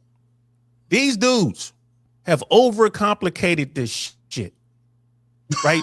The guys who know, like the guys on this platform, the guys who know, we just sitting there like, what the fuck's wrong with y'all? Like, this is real easy. Listen to me, you'll be all right. You know what I mean? But like Brother Roach just said, it was so many other things. These guys don't know how to focus on what's important, which is them. They overcomplicate the shit. They come up with these fucking terms. They come up with these goddamn acronyms and all this other bullshit. They come up with a hierarchy. They wound up spending all their time trying to say, I know more about this bullshit we just made up than you. And you know, no, I know more than you. And I was here then, but I'm here now, and da. Meanwhile, ain't none of them getting any pussy. They're all still weirdos. Facts. Right? They're all still fucking weirdos. And I'm like, look, that's what they call themselves. They call themselves the educated lame. And I was asking back in 2007, how the fuck can you be educated and lame? You know, you got easy. But hold up, but wait a minute though. Remember, one of the factors that they were always presented was that we're STEM, science, technology, engineering, and math, right? That's been day one. So we're upper echelon. You got Pookie and Ray Ray. People started talking about that 2011, whatever. And then what they say, select and non-select, right? So they spend all the time just opposing themselves to whoever was the ideal slacker dude, to women who didn't want them, because the women that they wanted was the badass bitches that didn't want them, or that somebody who wasn't an educated lame could pull. You know what I'm saying? Quite easily. They want the drug dealers. They want them motherfuckers got some swag. Y'all, all you got is a degree, and you think that that's supposed to make her wet. And if that's the case, all right, what she finna get from that? You know what I'm saying? You turn yourself into a trick, and you approaching hoes. Clearly, you approaching hoes that you don't know is hoes, but you don't want to acknowledge that you're tricking, and you want to hold her to a wife's accountability. You supposed to do this, that, and the third. All right, what she look like? Oh, well, look at how she danced. Look at how she dressed. Nigga, that's a hoe. You don't call a hoe Like I into a said, wife's bro. accountability. Turn a hoe into a They- housewife. Here's the deal. When I talk to these guys, now it's like, look, if you want to talk to me, like for real, talk to me, you got to pay me. And they're like, damn, you trying to scam me, or you trying to be, or whatever they call those dudes, a grifter? I'm like, no, I need your attention. And at $100 an hour, I know you fucking paying attention, right? You gonna fucking listen to me at $100 an hour. I tried to give you the game for fucking free, and you guys went out here and fucked it all up. Not did you fuck it up in America, but now y'all going off the places I like. I like Central and South America. You know what I mean? You fucking it up down there, getting yourself scoped and shit, getting robbed by these bitches. Like it's like, no. So if you want me to talk to you, I need to see the money up front, son. You know what I mean? I need to see the fucking money up front. You pulling bullshit like this in Panama. You pulling bullshit like this in DR. You pulling bullshit like this in Brazil. You pulling bullshit like this in Thailand. What the fuck you think is going to happen? Come on now. And You don't think people going to catch on? Black But men going had back to what- black men had a great representation too before the passport the passport bros turned into what it turned into, because the original ones, they wasn't saying shit. They was their own group. It's just that once the world caught light of it, then, you know what I'm saying, everybody like, hey, this is a good idea. That's a good idea. That's a good idea. Because all that shit. No. It wasn't this is a good idea, brother. Not to cut you off, bro. It wasn't that it's a good idea. It's easy. They were like, oh, it's easy. The dollar is worth more in Colombia. I could go down there and get a baddie for $20. You know what I mean? It was easy. But then niggas wasn't they telling get these themselves girls that in thinking 1995 though, when they was going to Brazil and all that. Right, because we weren't passport bros. We were well-traveled men. Huge difference. We weren't going down there just to get ass. You get ass here. You guys in the older days, bro, weren't trashing the women on your way out. Exactly. You know what I mean? You was just going about your business. Yup. Yeah. Also, the thing, remember, I think the one thing that works for us back then, we didn't have social media. We didn't have platforms like this to put bullshit out. We were able to just go in, go out. Exactly. But we were able to go in, go out without saying anything. Like, people didn't know we were coming in. People didn't know when we were leaving. We just went about our business, and that was it. We didn't draw any type of attention. I tell dudes all the time. When they talk about, oh, you got to leave America to find a good woman. Bullshit.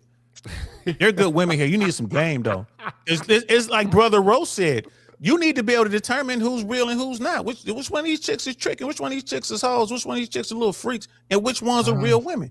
If you don't understand human nature, you will always pick poorly, right? But you can.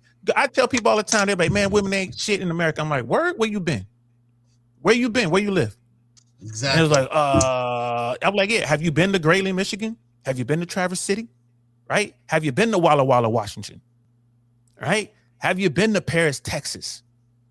Have you been to these places? Have you been to Fayetteville, Alabama, Dothan, Alabama? Have you been to Fort Myers? Have you been to these places? Right? Bro, if you can't go to these places and cop something, because I tell these dudes a secret. I'm like, here's the secret.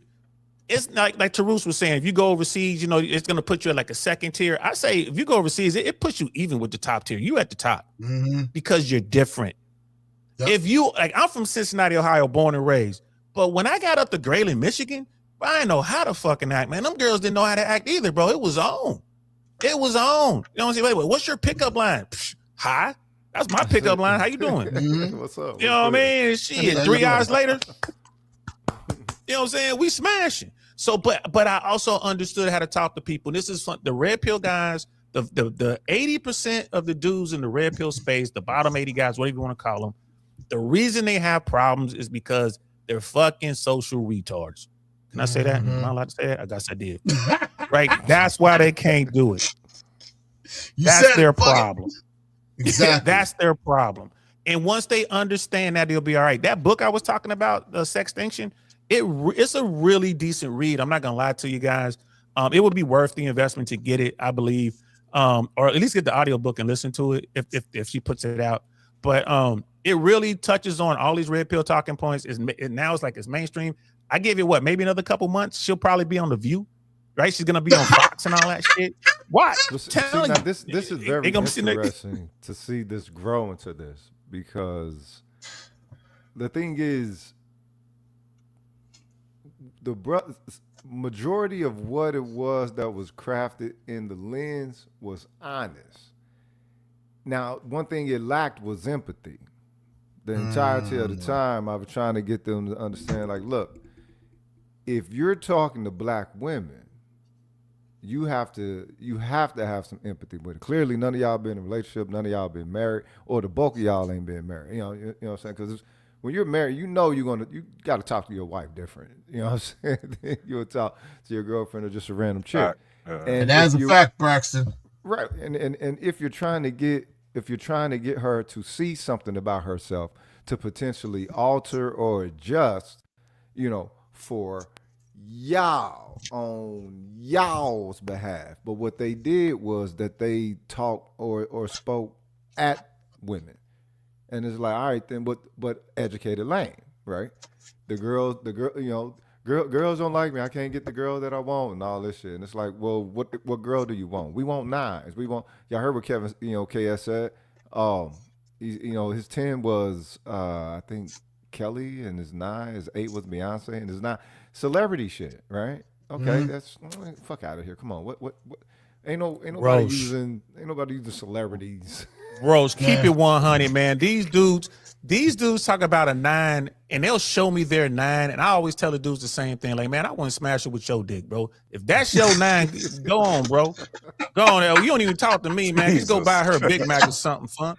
I mean, it's different. Everyone's scale is different. That's another thing when we talk about your scale. My scale starts at 0.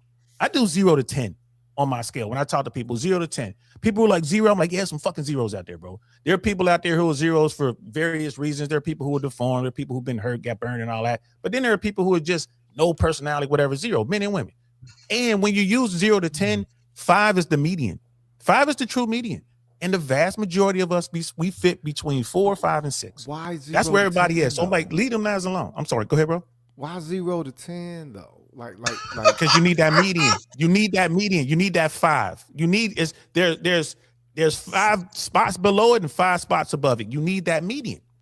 That's the thing. You need that median. I know. I get what you're saying. I'm sorry, guys. Please, for the love of God, stay shallow like I do, and most majority men do. And the scale rating is purely looks. Okay, man. Listen, it's just purely looks. Anything else, you're overcomplicating it. Oh no! I get what DL's saying. Hold on, Tarus. I get what DL's saying because I remember a long time back there was this one woman. We kind of were talking and everything else, nothing serious. And then she honestly said, "Yo, on a scale of 1 to 10, where do you put yourself?" I said, "Honestly, I'm about a 7." And she looked at me like, "What? I thought you said you were a perfect 10." I was like, "No, I know I'm not perfect, but I'm willing to work to become a better version of who I currently am." And then she was just like, "Ooh, okay." And I think that is the problem. It's the humility. It's the fact that I know where I'm at, but I'm willing to be better. I'm willing to do better. Right. And Rogish, I don't know if you were in the service, but that's something I know Tyrus, DL, and I learned while we were in the Army. Be a better version of who you currently are. Be willing to put in the work to become a better version of who you are. And a lot of these guys and some women don't want to fucking do that. But Anton, I'm airborne. You can't get no better than that. There's no more work to be done. Please, all right, come on now. Airborne all the way. No leg jokes. No fucking leg jokes. All right, bro. Come on now. No fucking leg jokes, bro. Come on now. I don't have to say it because you're saying it for me. Appreciate that. You are clutch, cutie pie. Thank you. That's fine. Thank you so much. I love you. God, that's what you had kids for. That's what you had kids for. So they can go run around and get the shit for you. Like I said earlier, guys, bro, it is so awesome having daughters that can drive because I can. I buy, you fly. Yo, go get whatever snacks y'all want, just as long as you get what I asked for. Bay, huh? Let's go. Oh, you got Pokey Bay? You ain't gonna share? Come on, man. I'm not sharing. Hey, look. In the chat, they calling this the battle of the ball heads, bro. Damn, they got us. They got us. I like that Hey, shit. shout out to Battle of the ball OG heads. Bobby Johnson. Dukes I'm hit. Yeah, OG, you know, he get a Don DeMarco for that, bro. Look. He get a Don DeMarco for that. I'm sorry. I told you this before. One of the big things I wish, man, because guys, we all over the place with this, and that's perfectly fine. And One you of said the you was things going I to be freestyle telling- tonight. You said, Yeah.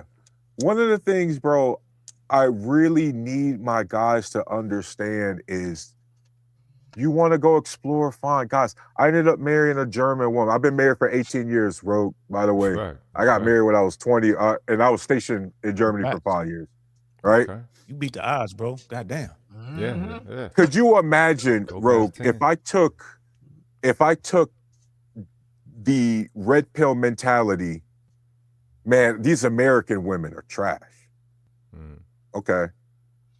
Wait, Somehow, for whatever reason. Is that what it is now? No. American women are trash? Is that No, No, I don't. that's not I what it didn't is. agree with No. it then, and I don't agree with it now. But that's just me. So, but Yeah. I'm saying, like, if I did, Yeah. well, then by that logic, let's just say it happened to not work out with my wife. Right. Now, all of a sudden, are all German women trash? Yeah, by that logic. You see what I mean? Yeah. Like these dudes will let their limited experience speak for the entire fucking nation. And what bothers me is like, okay, that lets me know, Rogue, that they're thinking about that instead of thinking about it from themselves. They're thinking about it too shallow because they're supposed to at least pick a country, Rogue, that you actually like. Yeah. Like if you like Thailand, for example, it's because you could see yourself living there. You want to learn the language. You want to immerse yourself into the culture. Yep. So guess what? If one girl that doesn't work out, is it going to make you run back to America? You get what I mean? Right. But you see that shit all the time. You see there's too many of these guys that go overseas, right? You go to the Dominican Republic, don't even bother learning the bare minimums, kind of the tourist Spanish. Yeah. Right? Yeah. Go to Brazil. Don't bother learning anything about Portuguese. And then you ask them why they go to that country. Oh man, them girls fine as fuck, bro. And they go over there straight for the red light district. They don't go there to experience nothing and wonder why they get turned into Vicks. Because because unfortunately there are some of them that are intentional, but unfortunately there's too many of the guys who got wrapped up and they don't realize that they become sex tourists with extra steps. Yeah. Here's right? the deal. You're trying to saying, maximize your money for pussy. Yeah. Here's the deal. what I'm it not is? disagreeing with you. Tarus, I'm not disagreeing with you. But before you go, Passport OG, he's always been a proponent of, he's in Japan. I think he said he's been there since his like early 20s and got family and everything, but he's always been a proponent of immersing yourself within the culture. Don't just show up and trying to, you know what I'm saying, bank off a little of American celebrity, if you will, because that's waning, right? That's definitely waning. But yeah, go ahead, Brother Saint. So here's the deal, man. And I'm not disagreeing with you, Tarus, but the average dude will go anywhere if there's a beautiful woman willing to see him and accept him in her life. He'll go anywhere. He'll go to Thailand. He'll fucking go to Greece, Portugal, fucking, Anchorage, Alaska, Iceland. It go to Antarctica if it's gonna be a chick down there. You know what I'm saying? What you gonna do in Antarctica, man? We're gonna be doing some seal herding. You know what I'm saying? We're gonna, you know what I mean? Yeah, we're gonna be down there penguin holding. They got some cold hoes though. You know what I'm saying? Here's the thing. I tell these guys, dudes are like, bro, women do want the best. What really messed this up, in my opinion, is the technology that exists today. Women have always been hypergamous. There's nothing wrong with being hypergamous. Fuck, I'm hypergamous. I want the best. I get the best vehicle I can get my hands on. I get the best house I can get my hands on. I get the best girl I can get my hands on. Thanks, Mandrell. Yeah, Mandrell's in the building. I ain't never went somewhere and be like, can you give me the worst shit you got here, bro? I just want the worst. I ain't never did that in my life. I ain't mad at women for being hypergamous, right, at all. But guys are now fighting the technology. I grew up in Cincinnati, like I said. Back in the day, I mean, bro, if if you had a name in the streets, I ain't talking about like being a gangster, nothing like that, but people knew you Right. play sports or whatever, you cool with folks, whatever, folks know you, you're gonna be able to holler at women. And you're probably gonna wind up with a woman from your neighborhood or somewhere in your city, maybe the other side of town, but you're gonna wind up. Why? Because you're in the top 20% there. Now, if she goes to college, oh shit, it's more dudes there. It's dudes from a little over the region there, right? You know, and if she gets a job and she moves to the other side of the country, now I'm competing with another thing. But most people went to college, came back home, went to the military, came back home, and they wound up settling down with probably somebody they went to school with.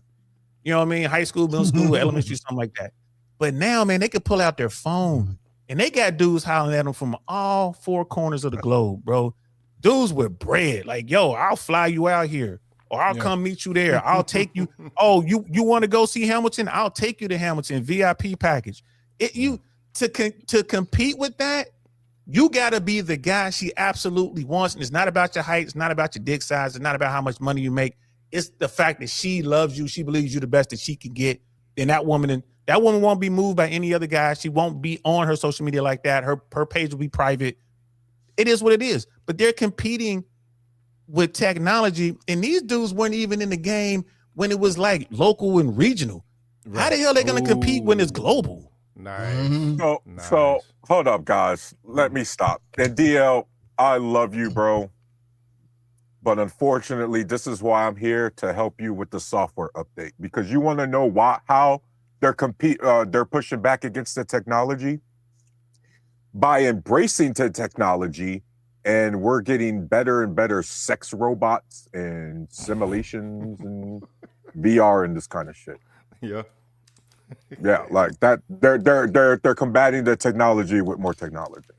But here's the thing. Inevitably leads to transhumanism. All right, listen. If someone is able to put together a fully functioned holodeck, I'm out. The holodeck might be 50 generations down the road, but a fully functioning sex bot to be here in less than 10 years. Holodeck could be here less than 10 years. Nah, not a holodeck. Not where you can interact, and we don't have the force field technology. We don't have that to actually do a holodeck. Look. The thing is, you got to ask yourself, how susceptible is the human mind now to illusion? You have people, again, with these people trackers all in their face all the time. Majority of the images on here fabricated. They don't know what's real and what ain't now. And when they encounter something that might look like it might be a fabrication, what do you apply?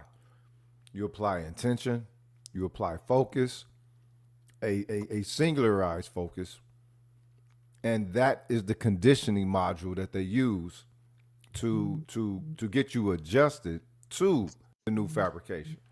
So, I mean, I think what it is, it's a shifting that has occurred. It was the perfect storm.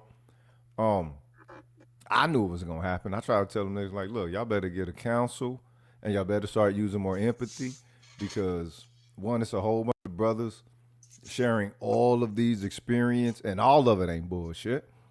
And so when you sift through the bullshit and the real shit is there, and you're constructing more and more perspectives on the actual real shit, yeah, the bullshit that's go out that gets to the public's going to grasp that. Like the one thing with Kevin saying, they were like, oh, he beating down on women, he talking shit about women. It's like, all right, well, y'all wasn't there when the dude only had 100 subscribers, and he was trying to show educated lames how to coordinate. And he wouldn't even fly with it. He would just show, wear this jacket and this belt, you know what I'm saying, matching shoes. This fragrance, this, that, right? It was more on a social, I don't know, posh kind of etiquette presentation type shit. He got some nice ass suits. Can't go wrong with that. Well, I mean, later in the game and everything, that nigga wasn't wearing suits. I mean, he just. Well, no, like, now he at the like, time when I saw him, he was wearing nice ass suits. In 2012, he looked like a cornball corporate dude. But he could coordinate. You know what I'm saying? So it's like, all right. So, but the thing is, once he grew out of that and everything expanded as it did, due to COVID, right? Perfect right. Scenario. Well, they had already established, you're talking years and years later, where you now got this template of a listing of terms that you've created and a utility of how to apply it to society. And that's when it came with a high value man. They educated lane evolved into high value man. And it's like, what makes you high value? Oh, I make this amount of money and I have a degree and I have this. And it's like, well, it seemed like you're turning yourself into some type of new age trick. But all right, go ahead. And it was it was a bloviated standard, very bloviated and full of shit. All right, but the women that came up and judged themselves against the standard, broke themselves against the standard, and gave it life. Those women that was coming up 300 pounds, bad attitude. These niggas say, our 8, you can't call yourself a 7, and my 8 is, I think, Beyonce, and on up or whatever. So, and it exposed an objective delusion. Oh shit, he locked up. Oh no! I guess one calling them out on it. Go ahead, Rogue. You broke up. All right, can you hear me now? Yeah, you good? Yeah, we can hear you now. Okay, so I think I left off. It inadvertently exposed an objective factor of how much of an illusion women was selling themselves, and so that standard wasn't supposed to grow into what it did, but I mean, shit, they showed up and they gave it wings. Next thing you know, you got game for lames, and any cat who've never even approached a chick can start off, I guess, calling her to some form of a mild, nuanced accountability that she may or may not feel obligated to even speak upon. Not even just answer them or stand up for herself, but just enough to agitate her where she's going to give them some attention. Game for lunch. All right, like this is what I'll say about Kevin Samuels. You know what I mean?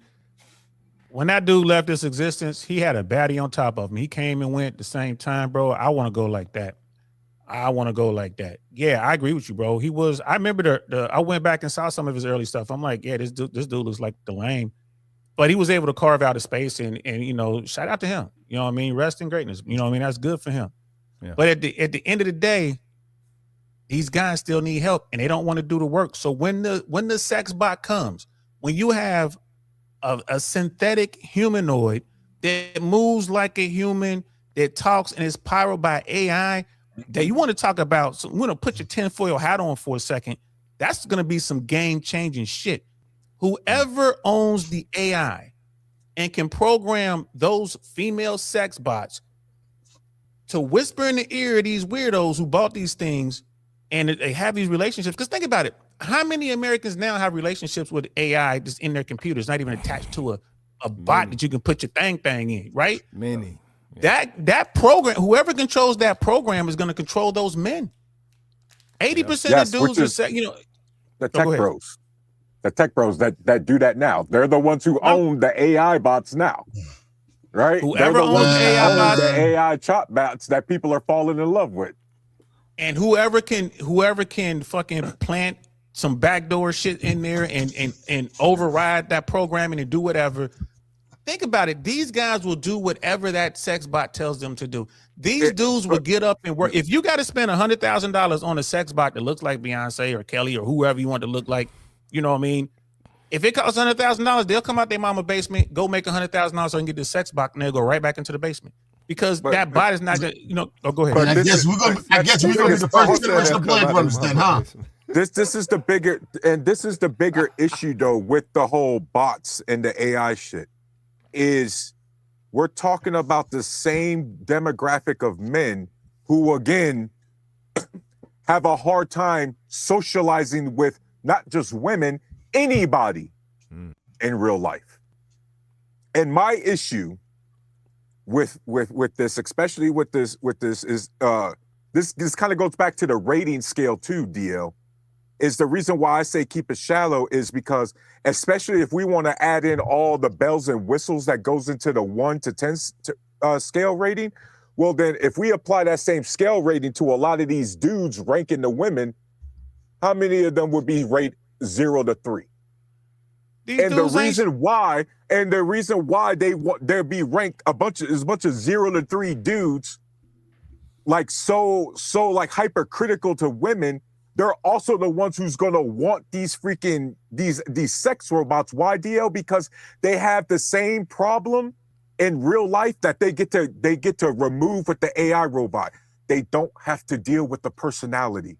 You see, that's the underlining problem, is these dudes don't know how to socialize, and that's a get out of jail free card from actually having to put in some sort of work and compromise with a woman. So is the so Why, is see, a lot why, of these why do dudes- you bro, always a lot of argue my these- a point lot back of- to me? No, Why do you always DL, argue what my I'm saying point is- back to me? DL, what I'm That's saying is, exactly what I DL, said. what I'm saying is, I'm not arguing your point. What I'm saying is, a lot of these dudes are going overseas, right? Because they're trying to escape this idea that, oh man, these old difficult ass American women, oh, they difficult to deal with. Okay, well, what happens when you deal with the Chinese woman cussing you out in Chinese? Or you dealing with the hothead Filipino woman? Right? What did I say? They do it because it's easy. No, It's easy. DL, I'm not arguing against you. Just stop. Jesus Christ. I'm It's literally easy. not That's why arguing I'm against at- you. No, Okay. but that's what you're talking about. We're saying the what I'm same thing. It's but easy. that's That's what why they do it. But that's what I'm saying. Like, that's the kind of shit that pisses me off about that movement, because a lot of these passport bros, bro, they took that energy because they're trying to pull out the easy card. They're trying to chase something that's easier and easier and easier. And then it's just like, okay, but wait a minute, but wait a minute. You got to ask yourself, what is the principle that they are about prior to? You can't get mad when they make that move like that. I mean, I understand that. Okay, bro, it's definitely a bad look on black men. It's definitely a bad look on black men. should a woman, Rogue, this is real simple. Should a woman want a sex robot over dealing with any sort of inconvenience when it comes to a man? Of course not, and definitely not vice versa, because we're complements. We're complementary to one another. The thing is, these societies, it's the same thing that's going on in Korea, same thing that's going on in Japan. Once you have a society where you don't maintain an adequate amount of the essential social bonds, whatever properties it is that creates healthy social bonds, that maintains the essential values of a human versal circumstance, right? It's done. I think what you say, Saint, you said it was what's the name of the book? Sextinction. Sextinction. Sextinction. That's crazy, because I mean, think about it. It's the same thing. There was looking Peter McCormick. He was talking about I think Korea with someone else on there, and I forgot they were talking about what it takes to make a people desire to not to want to stimulate growth, and just to conserve and to consume, right? The thing is none of this is personal with people. This is all societal, and if there had been the adequate amount of, I guess, beneficial, instrumental social conditioning that one's government, if not government, but whatever is the factor of governing, the sort or the area could do, right? And as malleable as as neurally malleable as we know people are now, right? Like people can be pretty much programmed for anything. So if they can be programmed for anything in their detriment, they can be programmed for pretty much anything in their instrumental return. It's really all a matter of this being part of the plan, and people not understanding that. Like this moves you more towards transhumanism, the doll, virtual reality, even this right here. You know what I mean? Even this right here. Largely, I mean, we don't know if each other is really putting on a character or not. We don't know. I don't think y'all are, because I know my folks. I know my folks delivering real, right? But most of the time when people are on these things, they're living a fucking character. They're talking in ways that they wouldn't if people was around, if they was in a group, if they was in a class, if they was giving a lecture, if they was, you know what I mean? in aspects of duress or threat or whatever. It is. I think what it is that a lot of the living that people have done is now being converted into whatever the value standing is for these modernized society. Not the societies themselves, not just the infrastructure, but that which powers the infrastructure or the people's adherence to that infrastructure. I think Rogan DL, I agree with you guys. I guess my question to actually ask a question, don't we have, and by extension, a government have some sort of responsibility to put barriers between that, what we're talking about? Between what? Be more specific. Well, one of the things is this hyper materialistic societies we've built that has led to these declining birth rates, if you will, right, or a lot of the divisions between the genders. You see what I mean? Like, for example, one of the great hypocrisies just in America, for example, right? We talk about how the importance of families, and yet people got to work 60, 80 hours a week. Well, how are you supposed to be around your family if you always got to be out the house in order to sustain a living? It's kind of contradictory. You get what I mean? right. And so because of it's it continues to increase, the cost of living continues to increase. That's one of the main driving factors of people waiting later in life to get married and have children and all of these different things. Right.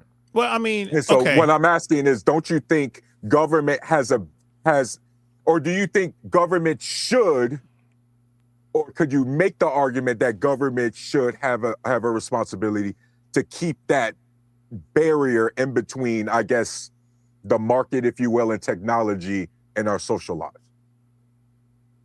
I'll go first real quick. I would say that the government has a responsibility to make the family law system equal, right? If you want people to have more kids, right? You can't punish people who have money, right? The family law system. Bro, the family law system is not the reason why Korea's birth rates are declining. Like, come on, D. Hold on. Let me finish. Here in America, if you want Americans, you want young men to think about having kids, you got to do something about that, right? Because no one's really getting married. And if you get married, that's something the government could do. The government can say, hey, you know what? We're going to put a cap on child support. $1,000 is the most you're going to get out of child support no matter where you are in America. If you have a baby, $1,000. That's all you're going to get out of this guy. I don't care who it is. I don't care if it's the wealthiest basketball player or the Pookie and Ray Ray from around the way. The most you're going to get is $1,000. The average child support payment should be somewhere around $500 or $600, right? That'd be one thing you can do, right? Let's go ahead and get that off the plate. And then you say, okay, if you want marriages to work, right? It's like, okay, let's either make it harder to get married or harder to get divorced. Let's build in, prenups as part of the process. You gonna get your marriage license? Yeah, I got to fill out this prenup. Yeah, I got to fill this out. If you want to make it a little more, I'm just saying. We talking about things the government can do. We talking about things the government can do. You don't want to set borders for that to be stimulated. You want to actually create some genuine, harmonious inspiration within your populace to desire to be with one another. That's not a thing. Then let's do away with legal marriage. Yes, let's just do away with legal marriage. We don't need legal marriage. We don't need legal marriage then. Let's just do away with it. You can just get married in the church. The government has nothing to do with it. Y'all get divorces up to the church to let you get divorced, and there's no such thing as child support. The issue isn't the lack of adequate, I guess, successful marriages. The issue is prior to the marriage, the desire, that instinctual desires being overran by the system, and the thought of how this will reflect within the system first, as opposed to within their heart, within their soul, you know what I'm saying, towards one another. That's, I mean, shit. I would say government has no place in marriage. Government has no place in my heart or your wife's heart or your girlfriend's heart. Government has no place in that. Why does government have to get involved in that? Let's remove the government from that. Because again, the question is, does government have the responsibility to do certain things? And I'm basing it on that. I don't believe in like this unconditional love shit or whatever. When the people who have it and they make it work and they're willing to work in their relationships, man, that's outstanding. That's amazing. But right now, it doesn't work that way. Right? Like you can get absolutely destroyed in the family law system today. Whether and they don't care if you're a man or a woman. They only want to know who has the money, and they're gonna take money. It all boils down to money, right?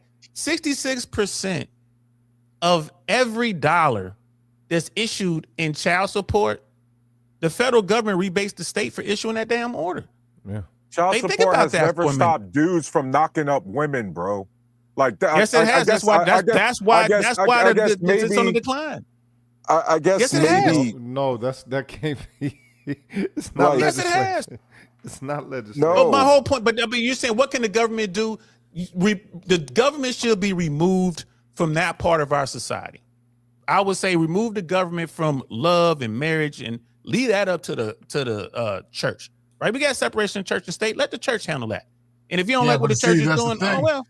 But see, that's also the thing. You got different denominations and everything else who are going to do their own thing, and it's like, okay, which one do we follow? Do we go along with this faith, that faith, or that's on so you? on and so pick forth? Pick which one. Pick which church you want to follow. Which faith you're gonna follow. Now we got to protect children. We got to build in some guardrails there because there's some people who believe they can have all these different wives. You kind of got to build in for that. I mean, it's like because we have these laws in America. How do you protect the internal worth and value and sanctity of the men, of the boys and the girls before they grow into men and women, so that there is a natural desire to want to merge and be together?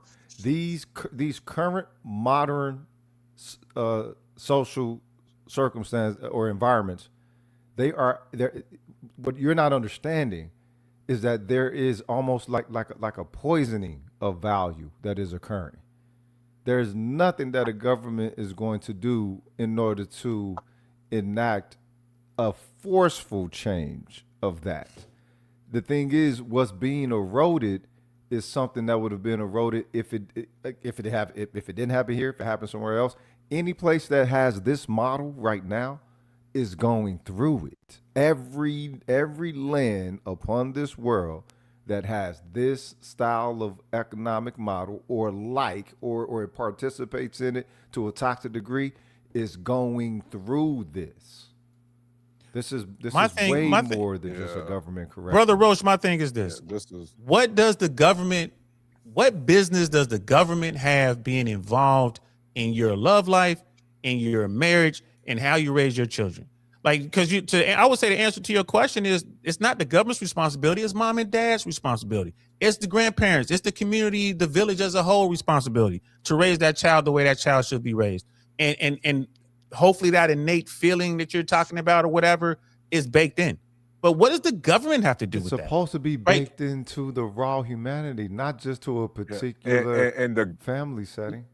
As much as I support limited government in aspects, DL, government is also supposed to help us stop or prevent us from being exploited by the corporate entities who, again, if given the opportunity, would absolutely bring back indentured servitude. And then you want to talk about nobody getting together and having kids and all this other shit? I'm trying to answer the question you asked, Taruz. I'm not getting into indentured servitude. Here's the thing. You want to talk about indentured servitude? There are guys in jail right now, women in jail right now for failure to pay child support. Then people are like, well, hold on. And they didn't get arrested and locked up. Some dudes will still find a way to get a woman pregnant.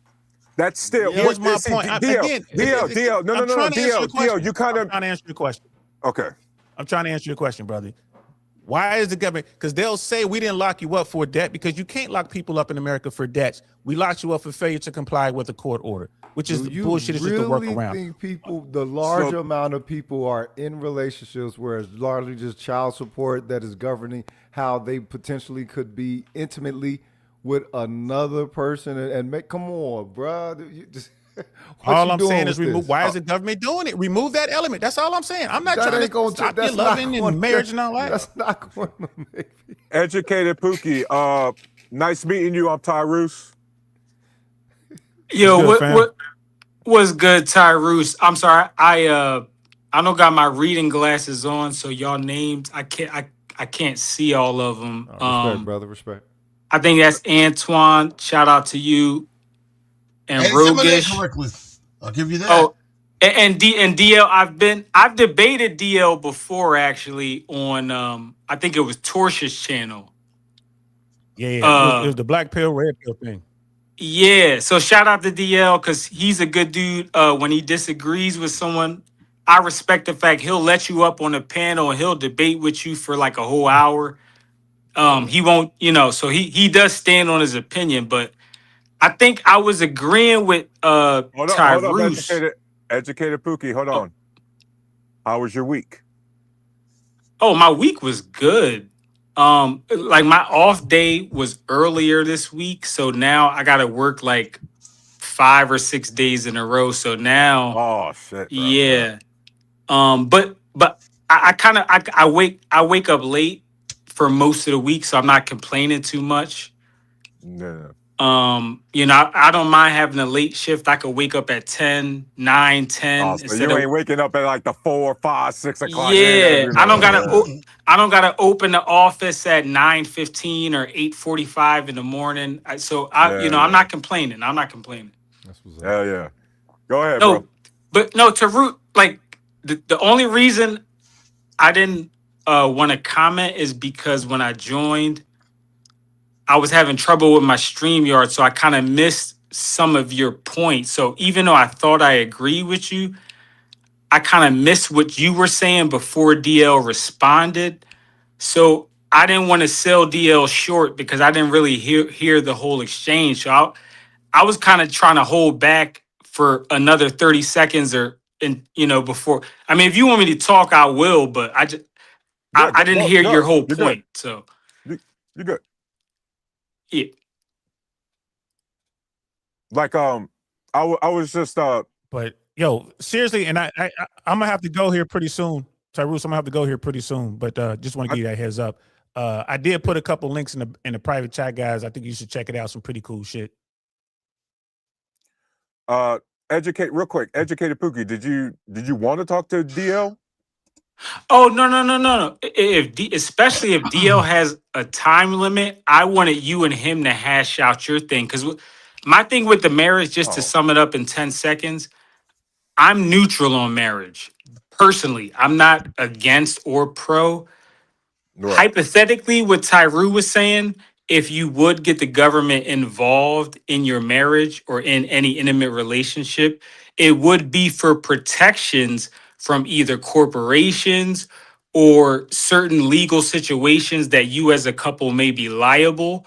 So in that situation, and y'all can call me a leftist or whatever y'all want, whatever y'all, I don't care, but you would want the government involved in that situation so that certain corporations can't run rampant and just get a couple involved in whatever. But go ahead. Educated Pookie, that was exactly the point I was making Yeah. through your transition. DL, do you want to respond to that? Well, I mean, my thing is, and y'all know, anyone who watches my platform, I talk about this shit all the time. We don't need the government involved in marriage, in my opinion. We don't need the government involved. Agreed. We don't need family court. We don't need a system where you monetize a child and incentivize one parent to take away access to said child so you can get the most money. I think that's fucking evil, right? There are things we can do, but what you were saying, like what can we do to encourage or what can the government do to change some of these things? Get the government out of it. That's my whole thing. Let the churches handle it. If you're atheist, then you can just come up with your own contract and I mean, I'm get it agnostic. notarized, and that's what I'm y'all not doing. atheist. I'm agnostic. I'm not Well, atheist, so whatever. I'm not gonna. But the That's what I'm thing saying. is, But whatever. what, Just let the churches let what them if it handle it. is a stream though? It is a monetary stream for the government. It is a control factor for the government.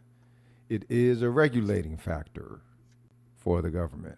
So it's not just or let me say, it's more than just a matter of removing you know, so variables that have more influence than a healthy relationship needs. The thing is, for us to do that, we will have to go back to the familial model.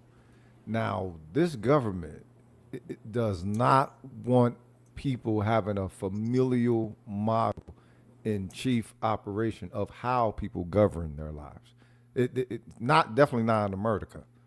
So you're not in the United States. Come on, let's keep it 100. This is more than just I just, Real, hey, bro, I real just quick, stand on real it. Get quick, the government out of it. real quick before you guys continue. Scam, how you doing? Hey, what's going on? I just got How here. was your week? Let's go in the building. All is well. I just got here, so All right. Hey man, Go say it like you ahead, gotta Deal. say it. Hola, como estás, motherfucker? K-Tal, all that good shit, bro. You know what I'm saying? Yes, We know yes, what you're sir. doing. Sí, todo está bien. Go ahead, Deal. So I'm just gonna say this, man. I really think that the way we do it now is detrimental to people want to even engage in this shit. Like, why get married if you're, you know, man or woman? If you're very successful, why get married? Why risk half of your shit or 2/3 of your shit if it goes sideways? Why even do it? Right? I mean, that's one of the things. Is like, what are we doing here? And if we don't want to, or just make basic changes, like, well, let's build in, you know, prenups. Like, if you're telling me that about 50% of marriages end in divorce in America, why is it we're not making them do a prenup? Again, the question was, how can government get involved to make it better, make it worse, or whatever? At least do that. Like, we're gonna make you fill out a prenup, so you ain't got to deal with a family law court or whatever. And you know, your prenup is gonna spell out how much money people are gonna take, what's gonna happen to the houses, whatever. This is a basic prenup. It's part of the package when you pay your $300 or whatever to get your marriage license. This is part of it. You got to do this, right? And it's done. And those people are really happy. Go ahead. The issue is that all that transaction, all that, you know what I'm saying, all of that digital exchange, all of that's not human. The issue is that we're losing those essential social bonds that made us into the original humans that we were. We're losing. I hear you, that. brother. So now when you have that regulated by something that is more that is more structured than it needs to be, you don't have the right amount of growth. You just get a different kind of containment.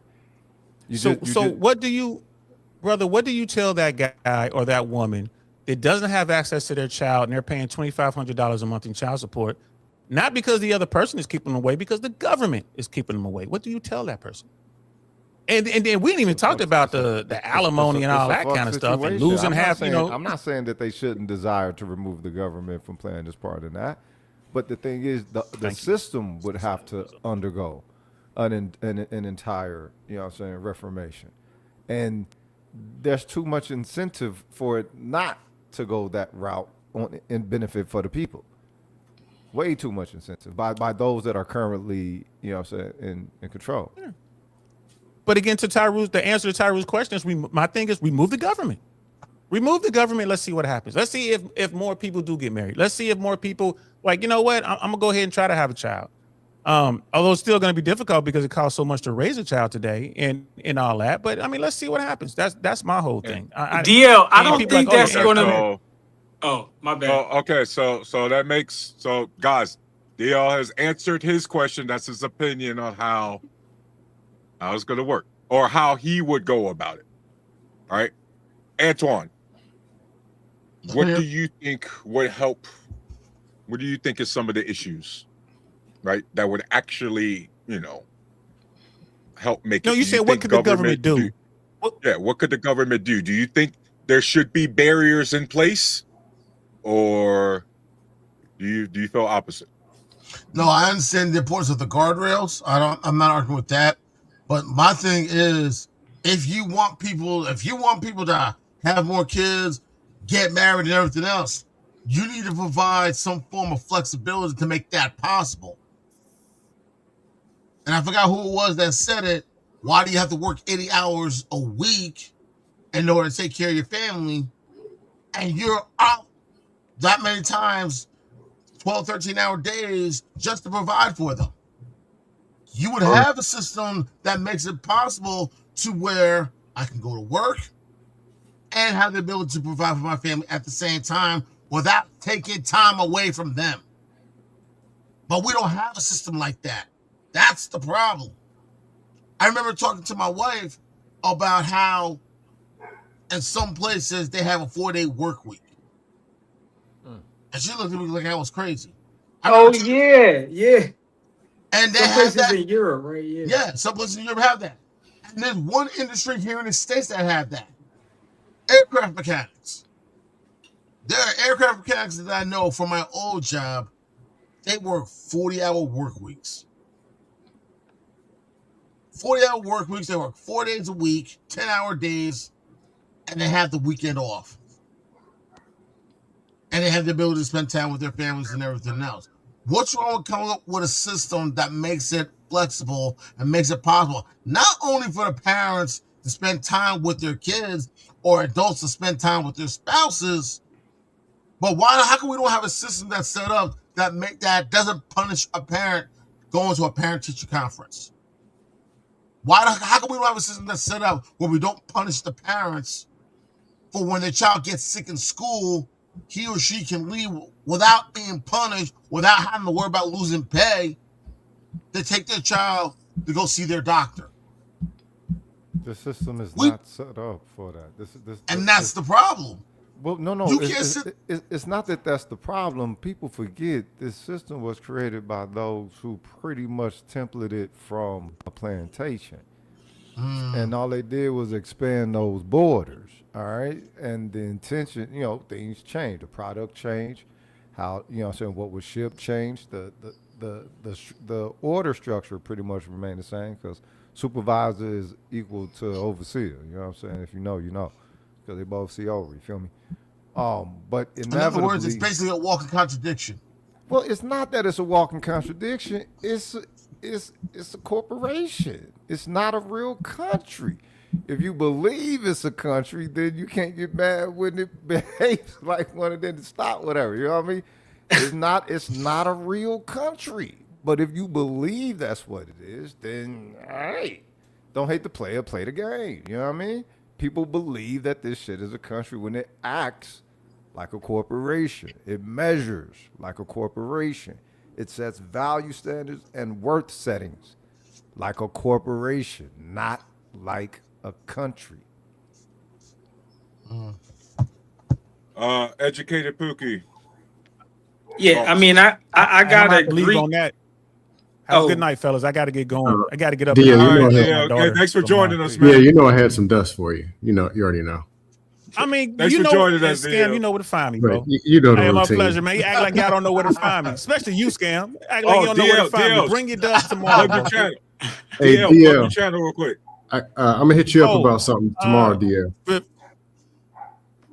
Yeah, hit me up. So appreciate. Hey, thanks for having me, brother Charuz. Shout out to Black Man Unfiltered and everybody. You guys, if you want to find me, you can find me on YouTube. I Really Want to Know podcast. I'm DL Saint. I've been doing it a few years. I'm on Instagram. I Really Want to Know podcast, all one word. I'm on X under DL Saint, and I'm also on Facebook. I think it's DL Saint on Facebook. I don't remember, but that's where you can find me. I appreciate y'all, man. The chat is wild. There's some wild ones in that chat, but I appreciate y'all, man. I'm all about amendment number 1. And I'll be back. Charuz, I'm coming back, man. I gotta get you on the platform, bro. Yeah. We got unfinished business, like old girl said in Kill Bill. We got unfinished business, bro. So let's make that happen. Hell yeah. Appreciate this. Appreciate y'all, fellas. Talk to y'all later. Peace out. Sure. Peace out. No, I was just gonna agree. Oh yeah, go ahead. Educate. I was gonna agree with Roguish Son because I'm assuming he was talking about America or the United States in his previous statement. Right. Because, the political people will say it's an oligarchy, or a lot of the powerful countries, whether it's Russia or China or this or that, it's a lot of the countries, they're oligarchies, whether it's blatant oligarchies or kind of subtly mixed in with other stuff. But those guys, they're not running the country based on some founding father principle or like some like ethical or moral code. like he said, they're running it like a corporation. So they're running it based on a bottom line. They will throw millions to Israel or whoever else, whatever ally wants it, when they could easily put a fifth of that into infrastructure, or a tenth of that into healthcare, or a 20th of that into education for their own citizens, yada yada yada. I know, I know y'all on this panel already know where I'm going with this, but yeah, I gotta agree with him, because a lot of the solutions to certain American issues are common sense. The only reason they don't get pushed is because of politics. Just like your favorite NBA player doesn't get the minutes he should get because of coach and politics or whatever it is, because the guard in front of him gets paid a max contract and he's locked into a certain amount of minutes. These politicians, they don't care about what the moral solution is, or what the, even if the moral solution is actually fiscally also the optimal solution. They still don't care. Yeah. They're looking at it like, yo, Pookie, I need to get reelected. I need to get my sponsors and my lobbyists, I need to get all of them paid. And I need to rub shoulders with the DNC, or if I'm a Republican, I need to rub shoulders with the RNC or whoever is above me. So my political future is set and my pockets are set for life. Just like Nancy Pelosi and all these Democrats made millions and this and that, and these rich Republicans did the same thing. They're concerned with that. They're not concerned with their constituents and what they actually want. A lot of white people in West Virginia get done over bad, worse than us in a lot of poor ghetto big cities, but because it's a red state, people overlook it. But a lot of those Republican senators and congressmen, they don't give a crap about their constituents in West Virginia or Ohio or the Rust Belt. They don't care. As long as they get reelected and they get their pockets lined up, they're good. But go ahead. I'm sorry. And Pookie, this is why I was saying, man,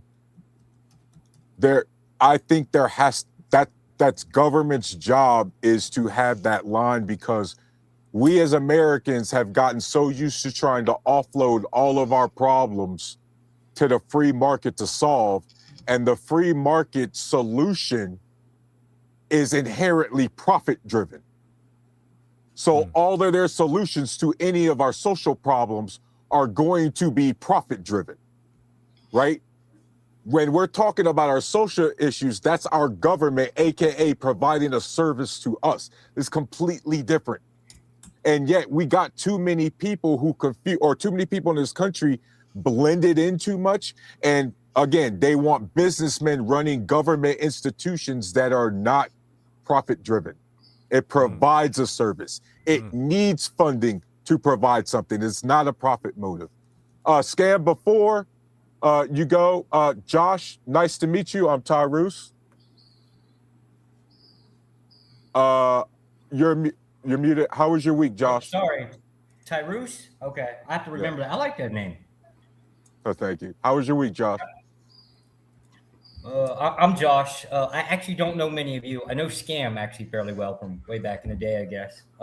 Some of y'all probably know me from This Might Be Riskies or one of those other panels, maybe Mr. Fantastic. I have no idea. I travel around. I actually came up here only for one question, but I think you named the other guy, so let him go first. Scam, go ahead.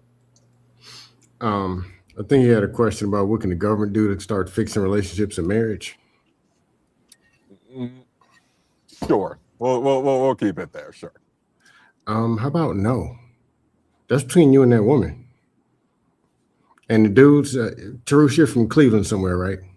Or Ohio somewhere? Yep. Do you know some people in Ohio that aren't having these problems? They're over there rocking with their woman over in the park somewhere? Absolutely. What was the name of the attorney, the law firm you used at your wedding? Your best man was an attorney and you had 3 police officers in the audience, right? And then when it don't work, they just come and start locking people up and throwing summons. That's how it works. Or Antoine, you in New Jersey, is that how it works in New Jersey? You throw a law book at your wife and she starts quoting talking points? I hear what you're saying, Scam. So there's a dude over here and there's a woman over there, and then there's the kid and child. And I'm not gonna sit there and say the government ain't an issue, but we knew that Santa Claus is fake. We found that as kids. The government is the government. It's not going to be some form of, it'll be a different form of something, but it's gonna be what it is because people are who they are. So asking for a pie in the sky to come appear and it to be where everybody, the answer is no. And it's a waste of time. But relationship problems have relationship solutions, not government solutions. Or go ahead, Josh. Well, yeah, that was my problem. The reason why you have government is actually for divorce, specifically for contract law. Regardless of family court is effectively that contract law. I hate it, but it is what it is. Eliminating government from contract law would pretty much take out any contract, any agreement you would ever have with anybody. That's why you have it. The idea of pulling it out would require you to get rid of marriage, like marriage licenses or certificates, which that's what you want to do. I don't care one way or the other. What I'm a little bit shocked at is why do y'all think there's a birth rate problem if talked about in the concept of not being able to reproduce like at a constant rate, except for if it's the case that the U.S. population went like this, right? Wouldn't it naturally also be the case that the population is going to have declines? I mean, isn't that what it does? 100%, 100%, Josh. So then, why is it that we think that that the birth rate problem is a problem? We waited about 25 years, right? Wouldn't the economy match up with the population one way or the other?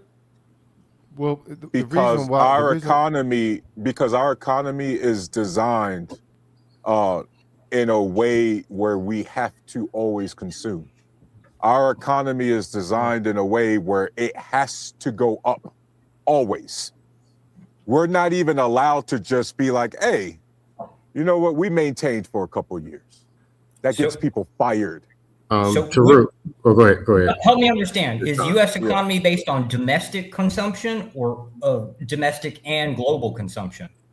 Global consumption, which is encompassing of all. So as long as the rest of the world is consuming, what's the problem? Well, because then it's not just, it's the allocation of resources. So for example, right, when you look at the total population of humanity, nobody can make the argument that we're overpopulated, right? If you compare human population to the resources now, for example, Americans routinely, on average, throw away about 40% of our food every year. You know how many countries that could be? I agree. Can you give me an example? The problem is, give me an example of what you meant by allocation. Like what? Give me an example of what would be allocated. So, for example, like a person even in a second world country like Bulgaria is still going to have more access to fresh resources than, say, somebody struggling in Niger or Burkina Faso, which is a landlocked country. You get what I mean? I meant domestic allocation. I got pushback, but go ahead. So, like, for example, the domestic allocation. A lot of our areas are centralized around the metro areas, right? So a lot of our big healthcare systems, for example, are in the urban areas, and so a lot of the allocation gets funneled into the metro areas with the larger population, which always leads to the rural populations always having a lack of funding when it comes to things like healthcare, which their hospitals are always going down, which what if we disagree things like infrastructure? Yeah, what if we disagree with universal health care and or universal or like a universal basic income? What if we just disagree with those positions as a general rule? I would say based on what? Because do you consider, for example, food stamps could be considered UBI? It's just allocated differently. I would oppose that, but when I say universal basic income, but rural farmers, you know this, Josh. A lot of rural farmers are on food stamps. Yeah. We would absolutely, or at least my side of the aisle kind of opposes that and subsidies, right? But the government wants corn; they're going to subsidize corn that year, right? Like it is just what they do. but we oppose subsidies, but also the same concept as seems like it would be more simple if you just let people sink because they failed. If your family fails economically, why is that anybody else's problem?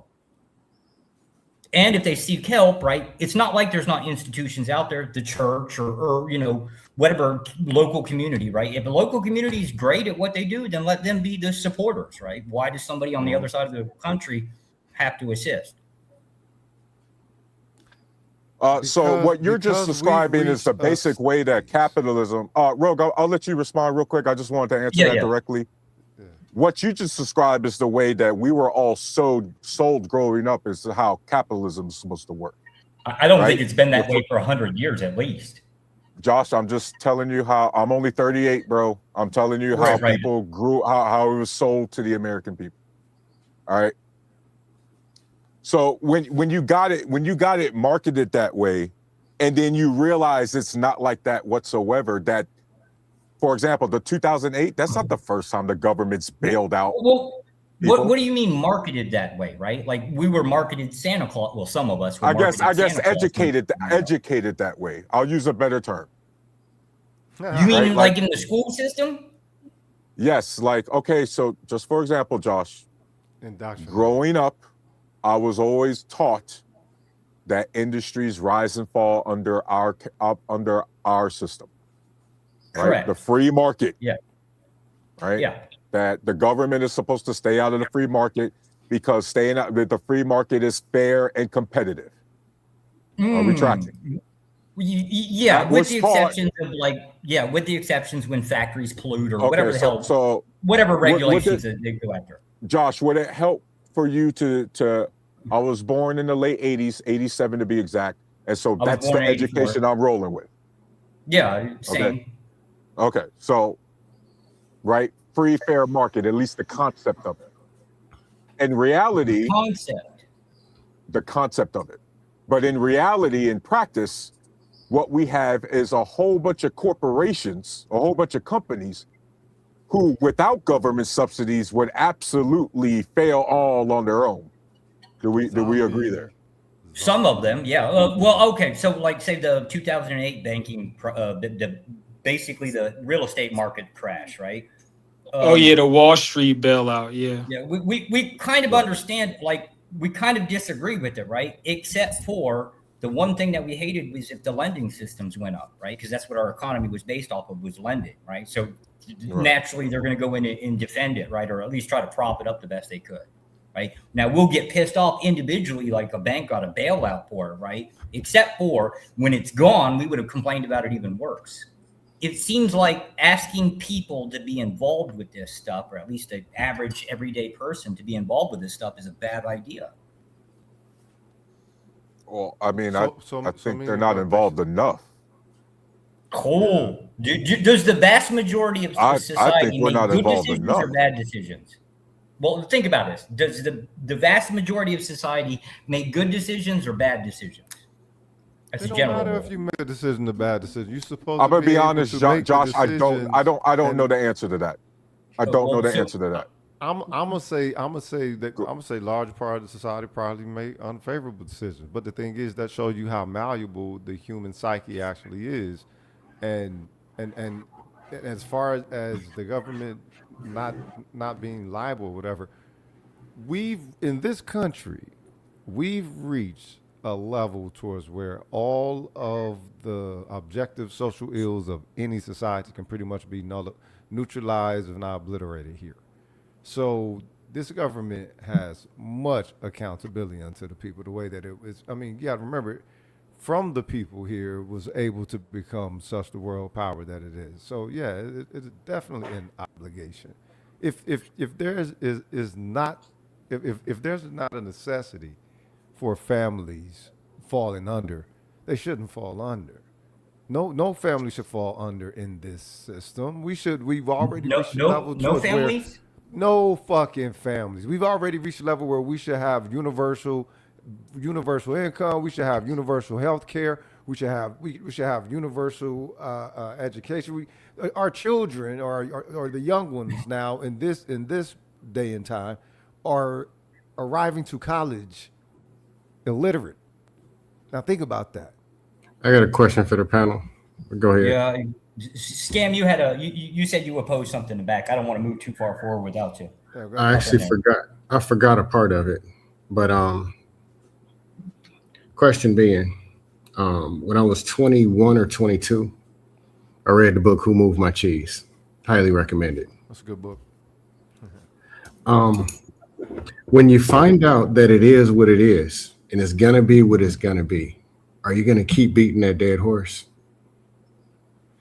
At the end of the day, yeah, most people are. They're selling you the nightmare while they're buying the dream. And most people are selfish, but selling you on a fake community that doesn't exist. It's the same formula. I want to get rich, so I teach you how to get broke, and I get you for your money. This is not, and it's not just an America thing, because America's fiction, and they're selling you on how real it is, but it's fiction. Oh, that's what it was. I think, Tarus, you were talking about how the economy has to keep going up, up, up, up, up. That's not these people's money. Whose money is that? The individuals. Yes, but they're selling you, for example, capitalism is founded on selling somebody else socialism that doesn't even exist. There's crooks up there.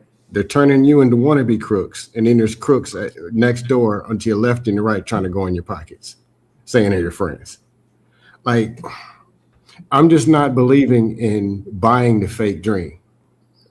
Like, America's food is the best. That's a damn lie. Yeah, There's 5 times as much for the fake food. But they keep selling it. Our healthcare is the best. Fattest people you ever seen in your life. Fat, bloated, and swollen, probably got electric radiation in their kneecaps at 8 years old. But we the healthiest. Diabetes. God put everything here that we need to eat. Came from the earth, not the AutoZone parking lot.